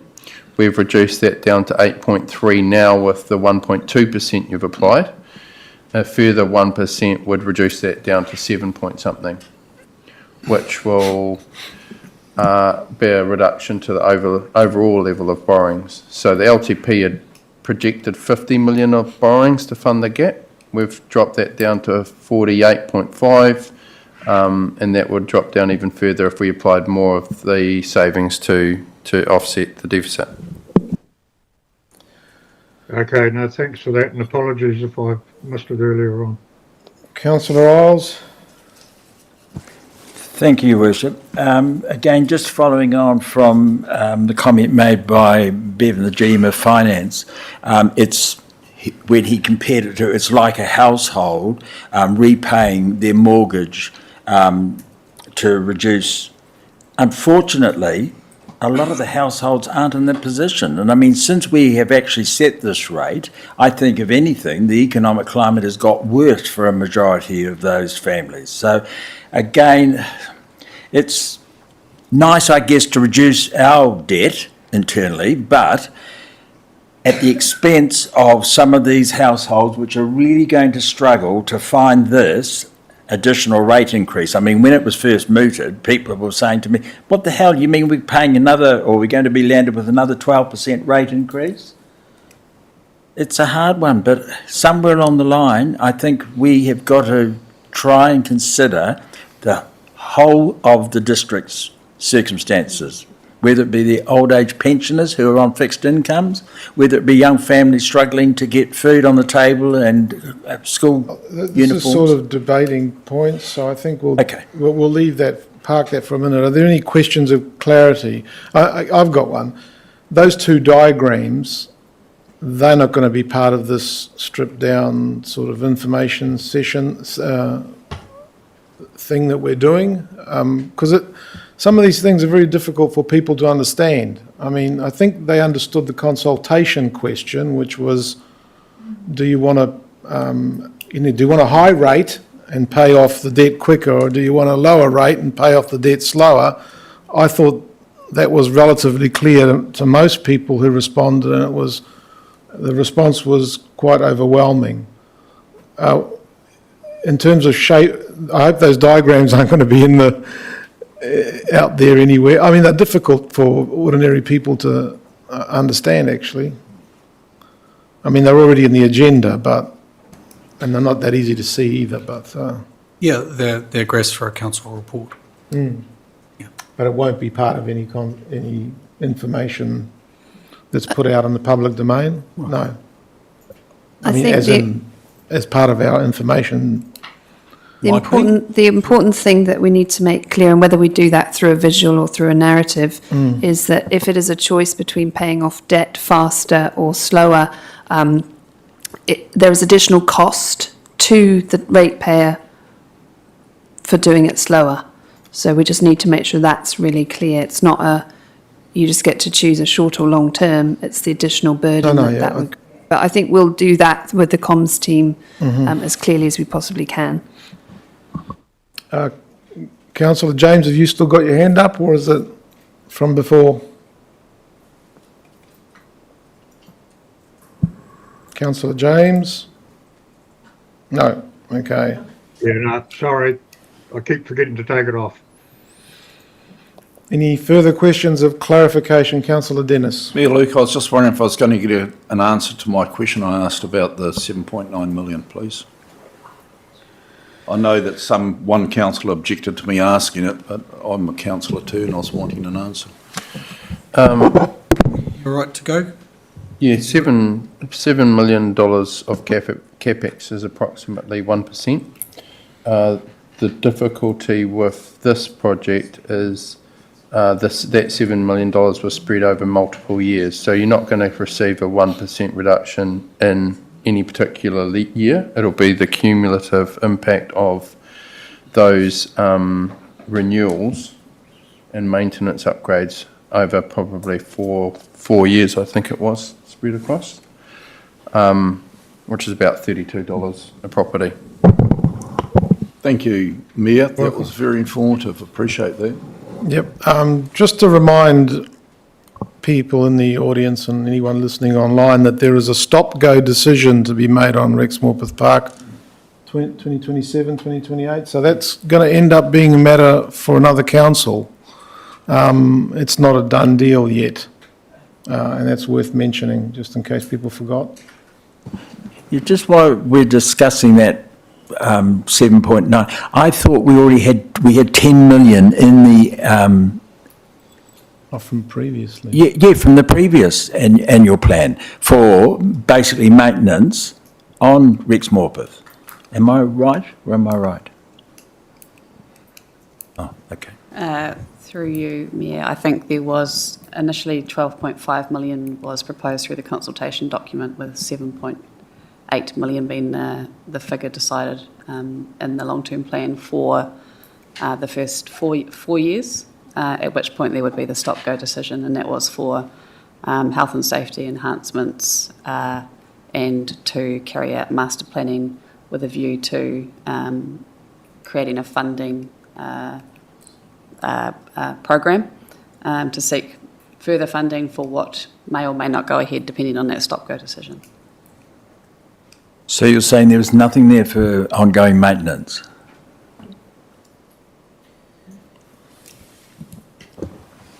If you go to the long-term plan, page, not numbered. Page 18. What does it say on my thing?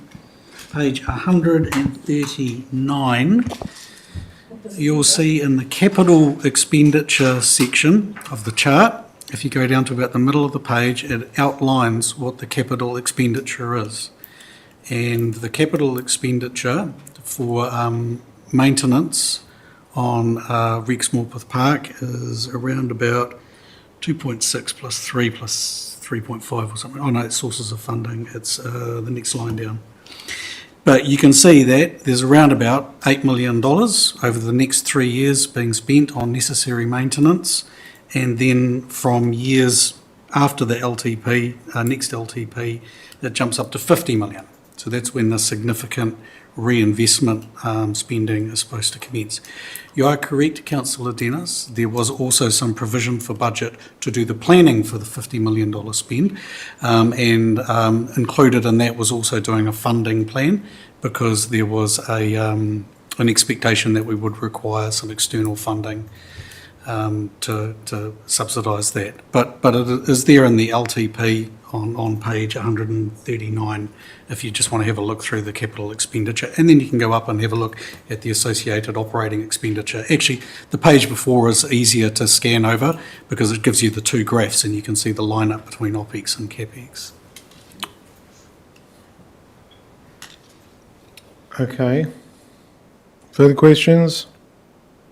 None?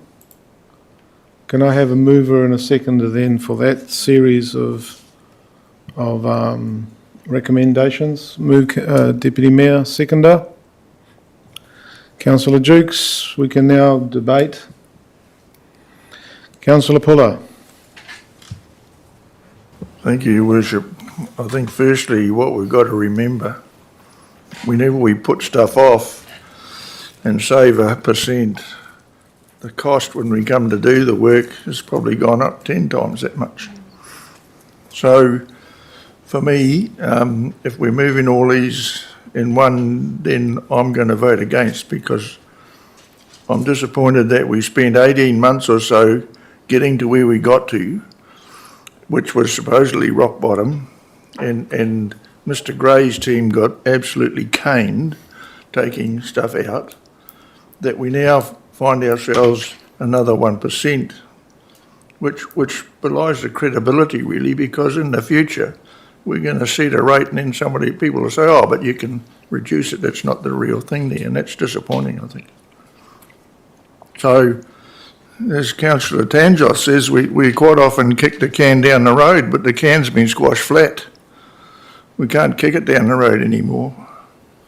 And so we have to make hard decisions because all we're doing is putting it off to the next lot, I suppose. You might say, well, you're not worried because you're not standing again, but I'm absolutely committed to the October 10 this year to make sure we're doing right by our community. And we hear about people who can't buy milk and can't do this and can't do that. I wonder, how many people we're talking about. We've got 40,000 people in this area, roughly. Are we going to cane 38,000 of them because we're trying to look after 1,000? I just wonder where we're losing the track of it somewhere. So for me, we should be staying at the 12.7, which we got our head round and everybody else got their head round. So I'll be voting against if we're putting them all together. Thank you. Thank you for that. Any other debating points? I've already had my say. Councillor Dennis. I would have preferred to have number 3 out because I would have preferred to vote no for the 11.7 and go down to 10.7.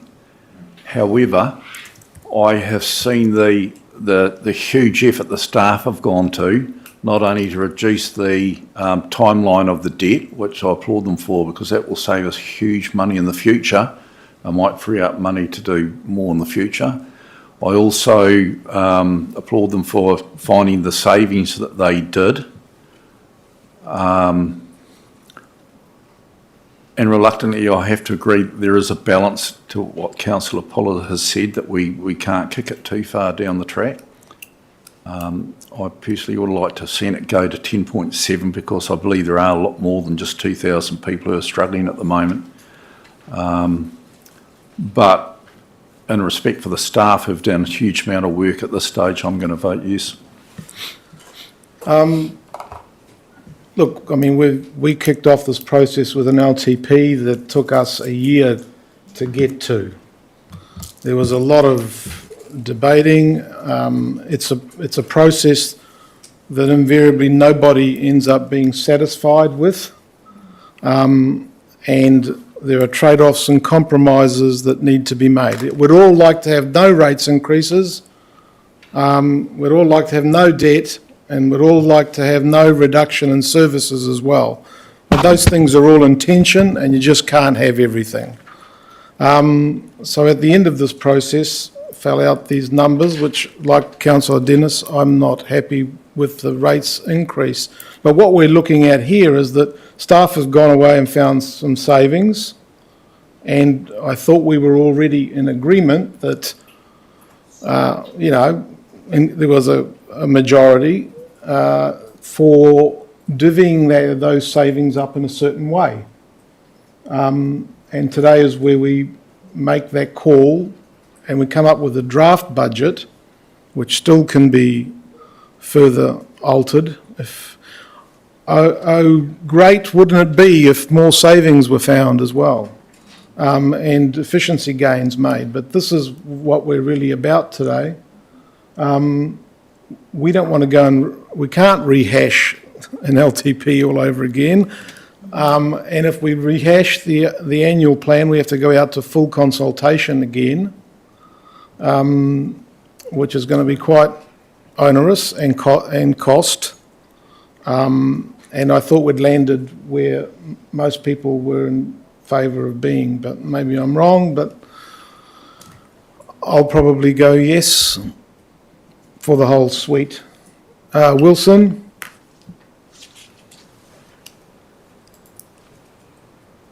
Councillor James? Yeah. Yeah, I tend to agree with what you've been saying there, Mayor Luca. I also agree with what Councillor Fuller's been saying, and my preference would be to leave a higher rate and lower the debt more, because it's easy to say, oh, well, we're helping people now, but by loading extra debt on, we're not helping them next year or in 5 years' time when times are possibly going to be even harder. So it's compounding. But I agree that we came to a compromise, and it was probably a reasonable compromise for all of us to go to 11.7, and the staff have done an outstanding job by dropping the debt, getting the debt back from 25 years to 10 years. So it's probably the best of the bad option, but we've got to come to a compromise somewhere and try to be satisfactory to most people. So I think, yeah, I'll be supporting it. Deputy Mayor? Yeah, thank you, Worship. Yeah, look, I think you can already hear from the conversation that we're having that the decision when we originally re-looked at 12.7 to go to 11.7, it wasn't easy back then. And the reality is today we have to decide or not decide to proceed with that. I'll be voting for the 11.7. I agree with what other members have said. It's a rock and a hard place. It's a compromise. And I've got confidence that the staff going forward, or management going forward, can probably seek more savings so the hurt can be a little bit less, hopefully next year. Councillor Tanshos hasn't had a go, so... Yeah, thank you. First of all, I just want to just say thanks to staff for the hard work they've done to find some savings. Some of it's been fortuitous, kind of easing off of inflation and such, and that's been helpful, but I know that staff have done a lot of work to try and identify savings within the organisation, and so that's really appreciated. I want to say that I have some sympathy with Councillor Puller's point of view.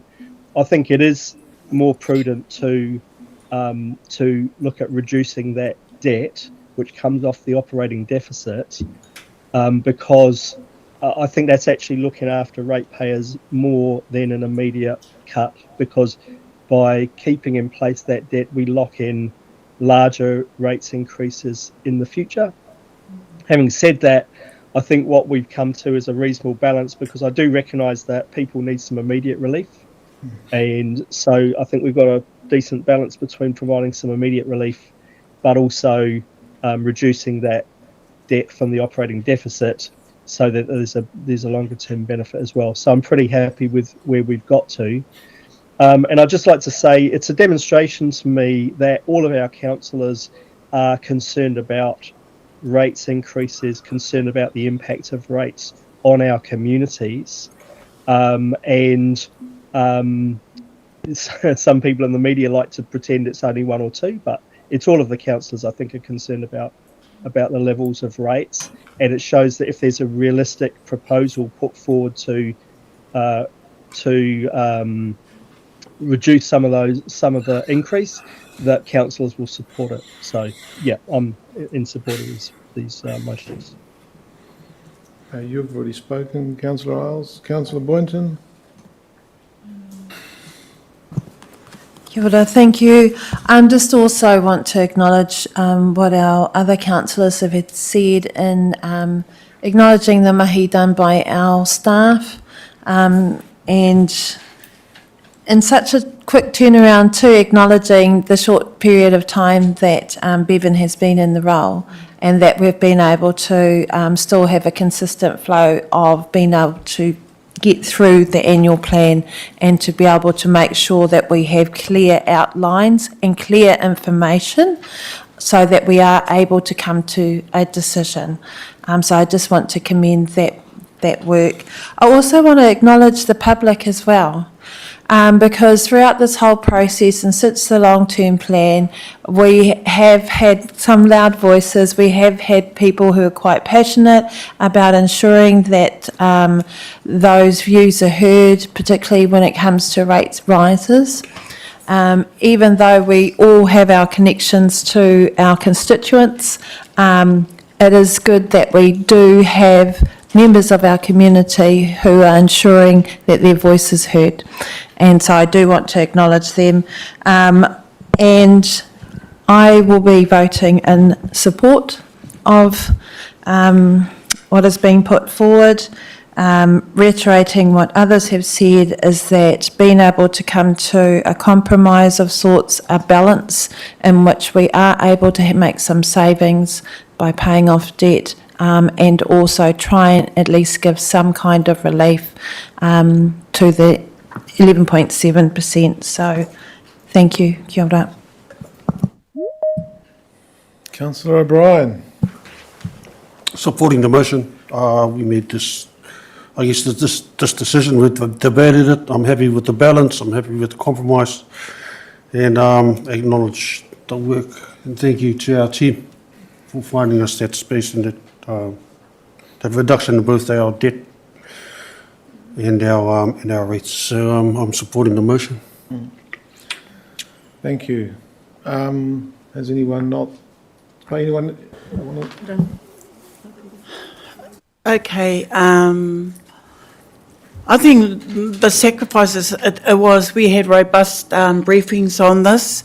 Nā mihi atu ki ngā kaimahi, when we went out for the long-term plan as well. The biggest sacrifice that had happened really was up at Murupara. But in terms of that sacrifice, there were also benefits as well, and the benefits because of the choice that we made. And one of them was that we needed a senior Māori advisor on top of that, and also Andrew with the dog control. We're still navigating that space because there was a trial sent up with the fees and charges, we do know there is struggle happening up with our kura up in Minginui, Te Whaiti, and also at Huiara right in Ruatahuna. So those are some spaces that need to be navigated. I'm going to support it, and we still need to work along with our communities on the outer skirts of our district. Great with the hono van and promoting the rebates in terms of rates, and let's get some action out there to show stronger support for our communities and support. Thank you. Councillor Puller, we can take those first two separately if you want, otherwise there's the whole lot together. But you can have your vote recorded anyway. Thank you, Your Worship. I mean, this is a majority. We're a democracy, and I recognise that. And if the majority want the whole lot together, well, that's fine. I will still maintain my position. Thank you. Yeah, no, fair enough. Thank you for that. And Andrew. Any more comments? I mean, if we want to drop rates further, that would require a discussion about levels of service. And at the beginning of the LTP process, we had said that we wanted to maintain levels of service, and we're going to circle back to that later on, which we never really did. But it all doesn't start and end here. This is just another step on the 10-year escalator. The next one will be the decision for another council, maybe. And as I said, we're in a Faustian bargain here. I mean, some of us, I would like to see the process start in a different way by making a judgment about affordability in our district. Because if everybody was a millionaire in the district, then I wouldn't have any problems at all of ramping the rates up by 20-30%. And they would have no debt and would have all of the services. But not everybody is a millionaire here. Well, you know, you have to talk more than multi-millionaire, let's say. So we've ended up where we've ended up, and I think we've had, you know, we've bashed this thing around a lot. We came into this with 2 sessions where we landed where we are now, before Christmas on the 19th of December, and then on the 19th of February again, where basically nothing changed around this table.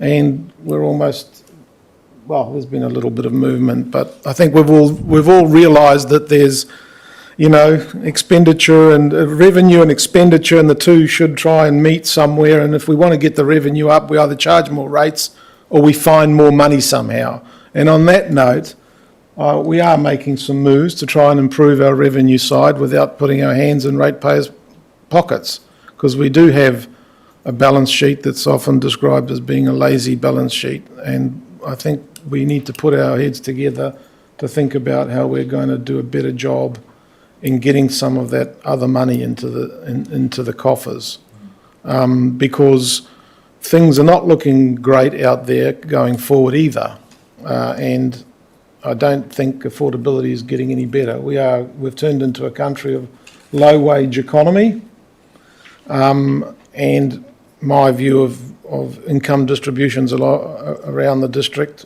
It's a judgment call, I guess, to some extent, but I always talk about making it quantitative, that there is a big chunk of folk out there on that, you know, the tail end of that distribution, I would say 30-40%. But maybe it's another thing we can do a bit better at the next annual plan or long-term plan, depending on who's here. I won't make any assumptions about anything.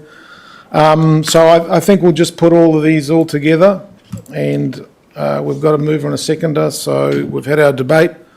All those in favour? Against? Does anyone want theirs recorded? Against number 3. Against number 3, okay, so there's 2. Yep, sure. He is against number 3, he's going the same as John with the 12.7. And Councillor Puller, yep. Okay, we're done.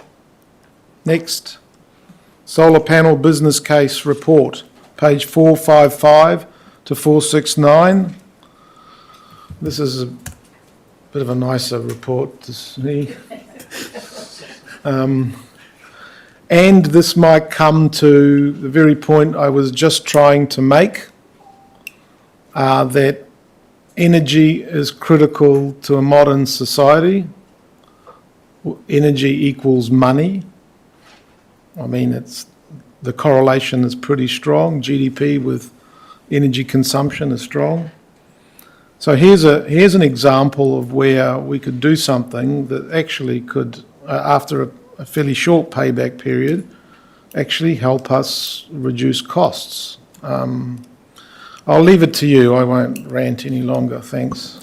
If I may... and introduce Lou, please. Yes, thank you, Your Worship. So I'm really pleased to introduce to you this morning Lou Hunt, who has stepped into the role of Climate Change and Resilience Manager that was approved in the LTP last year. She arrived just under 4 weeks ago, I think, has an extensive background working at MPI, in climate change policy. Prior to that, at the Department of Conservation, she spent time in Antarctica guiding. She's a marine scientist by background, and we're really excited to have her on the team. So this is her first appearance at Council, and she'll be introducing the paper that's been written by Georgia, who we have online. Thank you. Hi, Georgia. Thanks for the intro, Lainey. I am pretty excited to have this project as a first pitch as opposed to the last agenda item. So this project, Georgia Online and others in the team have spent several years in the kind of scoping initiation phase, and it's ready for implementation. So the recommended 3 sites for installation of solar panels have been selected as the total package of energy savings are more than enough to cover the interest and the loan repayments in the first 10 years of project life. And then from the 10-year mark where the proposed loans paid off, the income generation, the electricity savings are seen as a cost saving. And the total savings across the period from once the loan's paid off at 10 years through to life of panels expected around 25 years. The accumulated savings have been calculated at about 900,000 in the business case. And I guess I just wanted to note that it's very conservative, so it was a bit of a surprise to me coming in fresh to it. The rates used for inflation of the electricity costs are set at 2.2%, and what's occurred in the 4 years prior to now is a 10% electricity cost inflation per annum. So very conservative costings in there, and also the potential income generation that's again, in the business case, has not been factored into the figures in front of you to get that 900K estimated cost saving across the life of the project. One other note, since the paper was drafted, we've had the question around querying why we're going to trust Horizon for a loan as opposed to a grant. And the response from Trust Horizon was that their policy, broad policy decision there, to not fund solar projects as grants because they are generally income generating, and Trust Horizon is their intent is to incentivise as much solar uptake as they can. So they're doing it on a loan-only basis so that it can replicate the across the lifetime of the loan repayments, that they can go out with further loans to others. But in having that follow-up conversation with them this week, they have noted to us another grant opportunity for grant as opposed to loan on community hubs for community resilience. It's actually ECA funding, and so we're following up on that where there's an opportunity for a good-looking opportunity for a significant grant, more likely to be in community resilience space on Marae, where we can look to improve our emergency management resilience. So separately, we will follow up on that as well. I guess, open it up for, we're seeking approval in principle for 300K loan on a 10-year timeframe at 3.5%. Happy to take questions. Thanks. Councillor, Deputy Mayor. Thank you, Worship, and welcome, Lou. Great to have you on the team, and hi, Georgia. Thank you very much, because I was the person that forwarded that question about the Trust Horizon loan funding us, and you've answered that really well, and it's great that they're also suggesting potentially we might be able to get some grants to look at some of our other satellite community facilities in Marae. Thank you. Thanks. Councillor Puller. Yeah, thank you, Worship, and just firstly, congratulations, Georgia. You've already been mentioned earlier on, so well done. My question is, I note that in the report, Lou, that there's not enough space on the roof to support the whole building in terms of power. Have I got that right? So there's 3 sites. There's, I guess, not enough space on the civic building to cover the entire electricity costs of the civic building, which are high. So there is on the other 2 sites enough space to cover their, relatively small power bills. But you can't send that power this way, can you? So is how I read it. So is it more a monetary thing that overall the thing is cost neutral? Yes, absolutely. Yeah, so it's not in a box where we can sort of put the extra from the pound off the specific site, but as a whole project, the numbers are more than enough to cover the loan repayments. But what we're hoping is that there's additional potential at 2 of the sites, the Pound and the Resource Recovery Centre, where not factored in here, but the excess solar generation could potentially be sold back to the grid as a whole rather than into the pot of the civic. Was that the question? Thank you. Yeah. Councillor Dennis. Thank you, Lou. In this report, it talks about you can't use the east side of the building because it's under shadow from the hill. Can't you put the bracket so the heart at that end, so it faces that way? That's one I'm probably going to have to hand over to Georgia on. Yeah, so we have done a whole process where we got information from different solar suppliers, and we also used the MSOL feasibility study created in 2022, and for the investment of putting solar panels on that side, the returns would not be good. So that's why we're focusing on that north-facing side. Okay, thank you. Any further questions? Councillor Isles.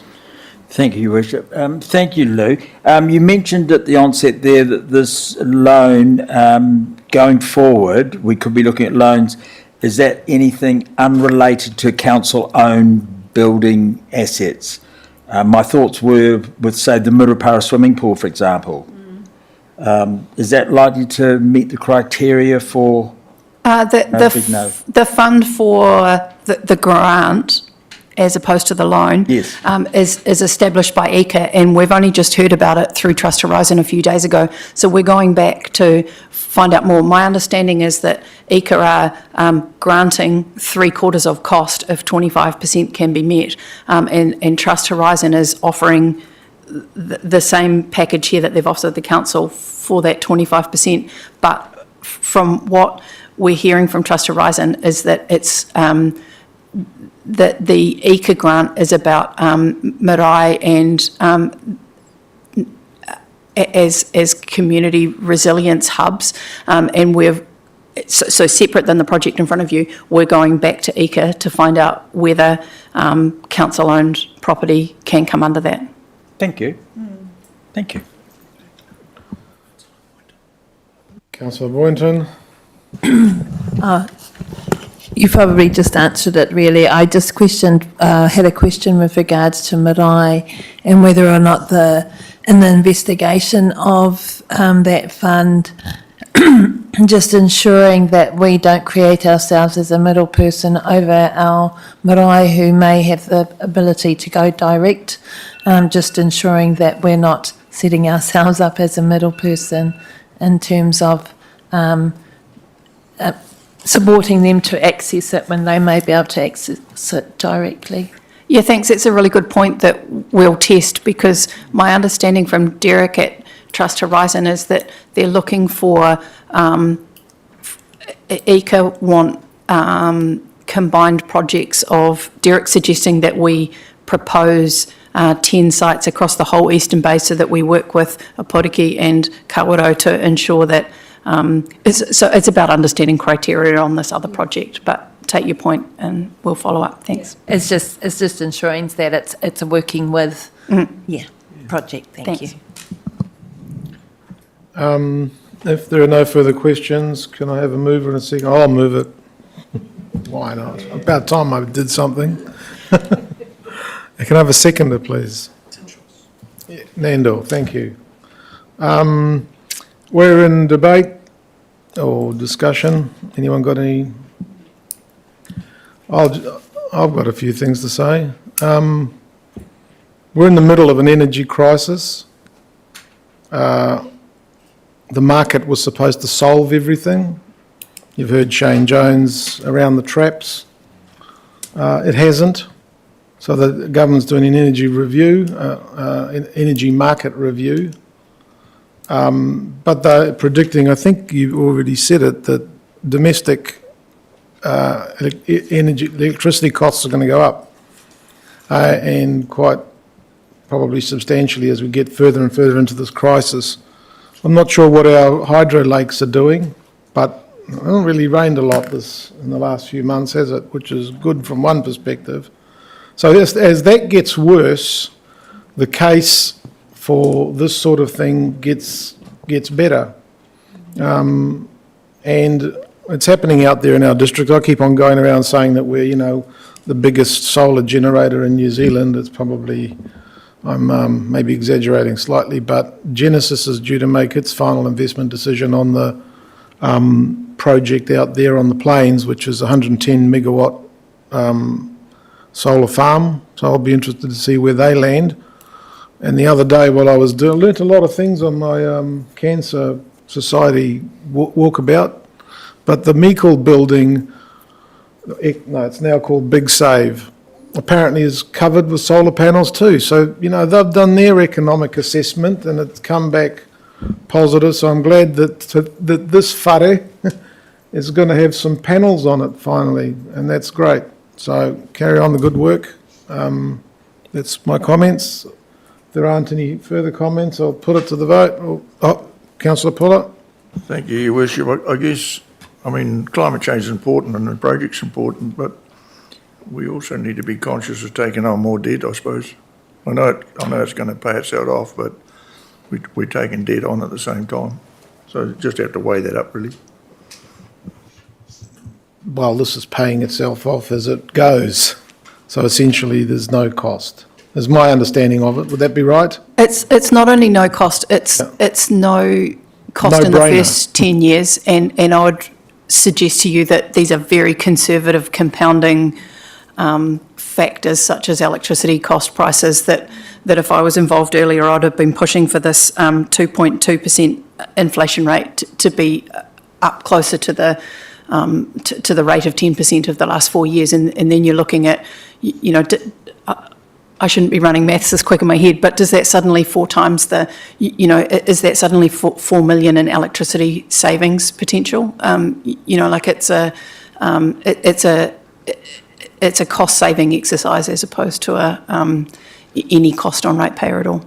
And just to remind you that our energy costs here were like 800 grand or something, not this year, the last year. So 96K for the civic building last year. Yeah, no, I mean for council, all of council, energy costs, as in including diesel and the whole shooting match. So, as I said before, modern society doesn't work without energy, and there's the question of energy security. So, absolutely, when you don't have energy security, or to get energy security, money becomes sort of no object. I mean, France built out nuclear in 20 years, 60-something reactors. They had to. And they've got an economy. Anyway, Councillor Tanchos. Thank you. I strongly support this project. I've been saying since 2016 that we're called the sunshine capital. We should be the solar capital of the country. And really the project started way back in that, my first term on council, when we established a climate change working group. And one of the first things we started to look at was the potential for solar power, particularly on the civic centre building. Council, what's that saying? The old mill grinds slow, but it grinds fine. It's taken us a long time to get here. But it's really great that, we're finally here. I think this is a really good project. I agree with the point that, and I think, Councillor Puller's right, we do need to be careful about the debt that we take on. But I've always been a believer that if we can fund projects that are not only cost neutral, but save us money in the long term, then we should do that.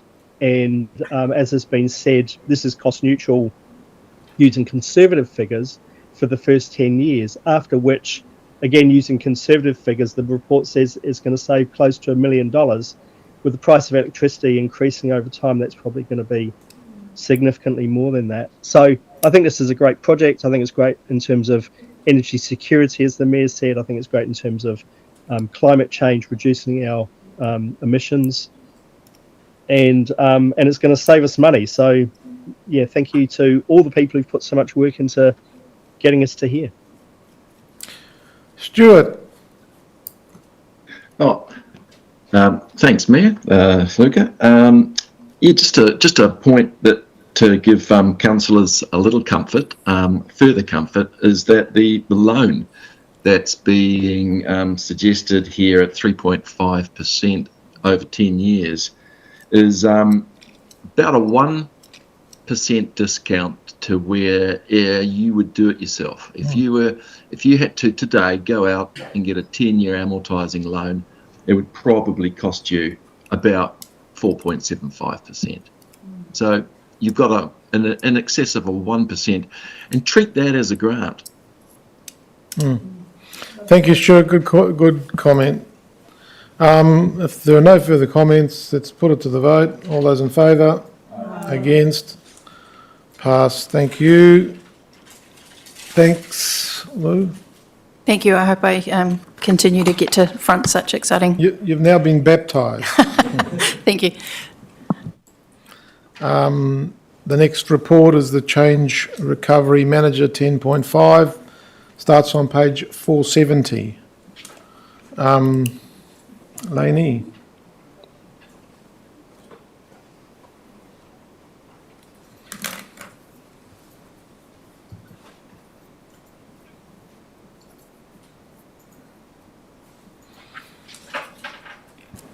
Thank you, Your Worship. This is fairly straightforward, I hope. I was appointed last year as Recovery Manager for the district. At the time, David Bewley was the General Manager overseeing emergency management. In the recent executive restructure, I took on that portfolio as General Manager Strategy and Growth.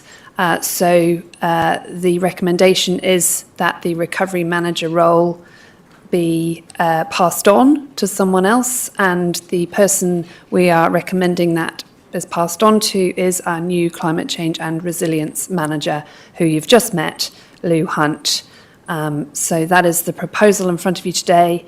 If you approve the recommendation, we will seek for the Coordinating Executive Group, Local Authority and Coordinating Executive Group for the Bay of Plenty and Joint Committee approve those appointments.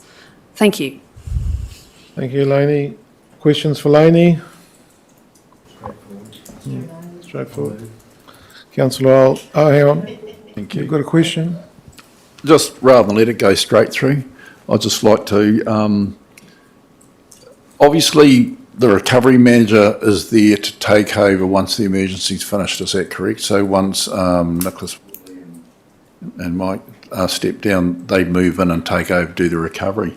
So what qualifications has Lou got that would say that she's the best person for the job? Yeah, thank you. It's a good question. So arguably, I'd say she's actually probably better qualified than I am. I think both of us have had experience in major events. So she has done coordination of national programs around pest control and through her roles in DOC. Also in MPI, there are a number of emergency situations with biosecurity that she was very involved with at a leadership level. It is definitely one of two really critical leadership roles in emergency. So the other being the controller that you've mentioned, Nicholas and Mike currently occupy. Through the interview process for the appointment of Lou into her manager role, both David Bewley and myself were both extremely impressed with her background in leadership in crisis situations. So that is why we have recognised her as potential for this role, and obviously it fits with her portfolio very strongly. Thank you, Mr Mayor. That seems quite impressive, so I'm all for it. Thank you. There being no further questions, I had a mover and a seconder, was Councillor Puller. So moved and seconded. All those in favour? Aye. Councillor Puller seconded it. Councillor Isles moved it. Thank you, folks. That's the end of our public agenda, and can I have a mover and a seconder to move into public excluded before we break for lunch? Moved Deputy Mayor and seconded Councillor Isles, who's had his hand up for a little while. All those in favour? Aye. Against? We're in public excluded. Thank you, members of the public. And we break for lunch. Come back at 12:30. How about that? I'm all for that.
She was the one that landed those 2 astronauts back in Miami. by the way. Those computers. Well done, Susan. Yeah.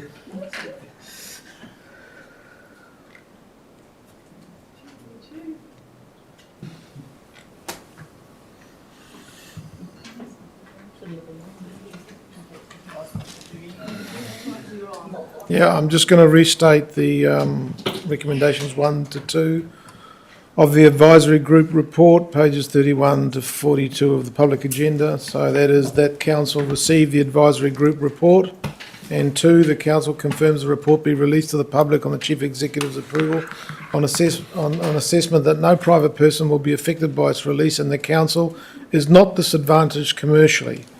Thank you. That's us. Deputy Mayor, would you like to close off?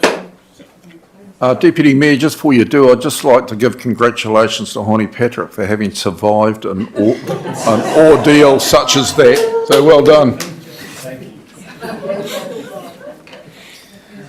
Okay. Thank you, Mr. Mayor, and thank you, everybody. Kara kia whakamutinga.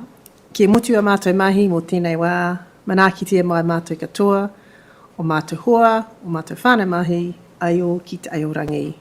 Ameni.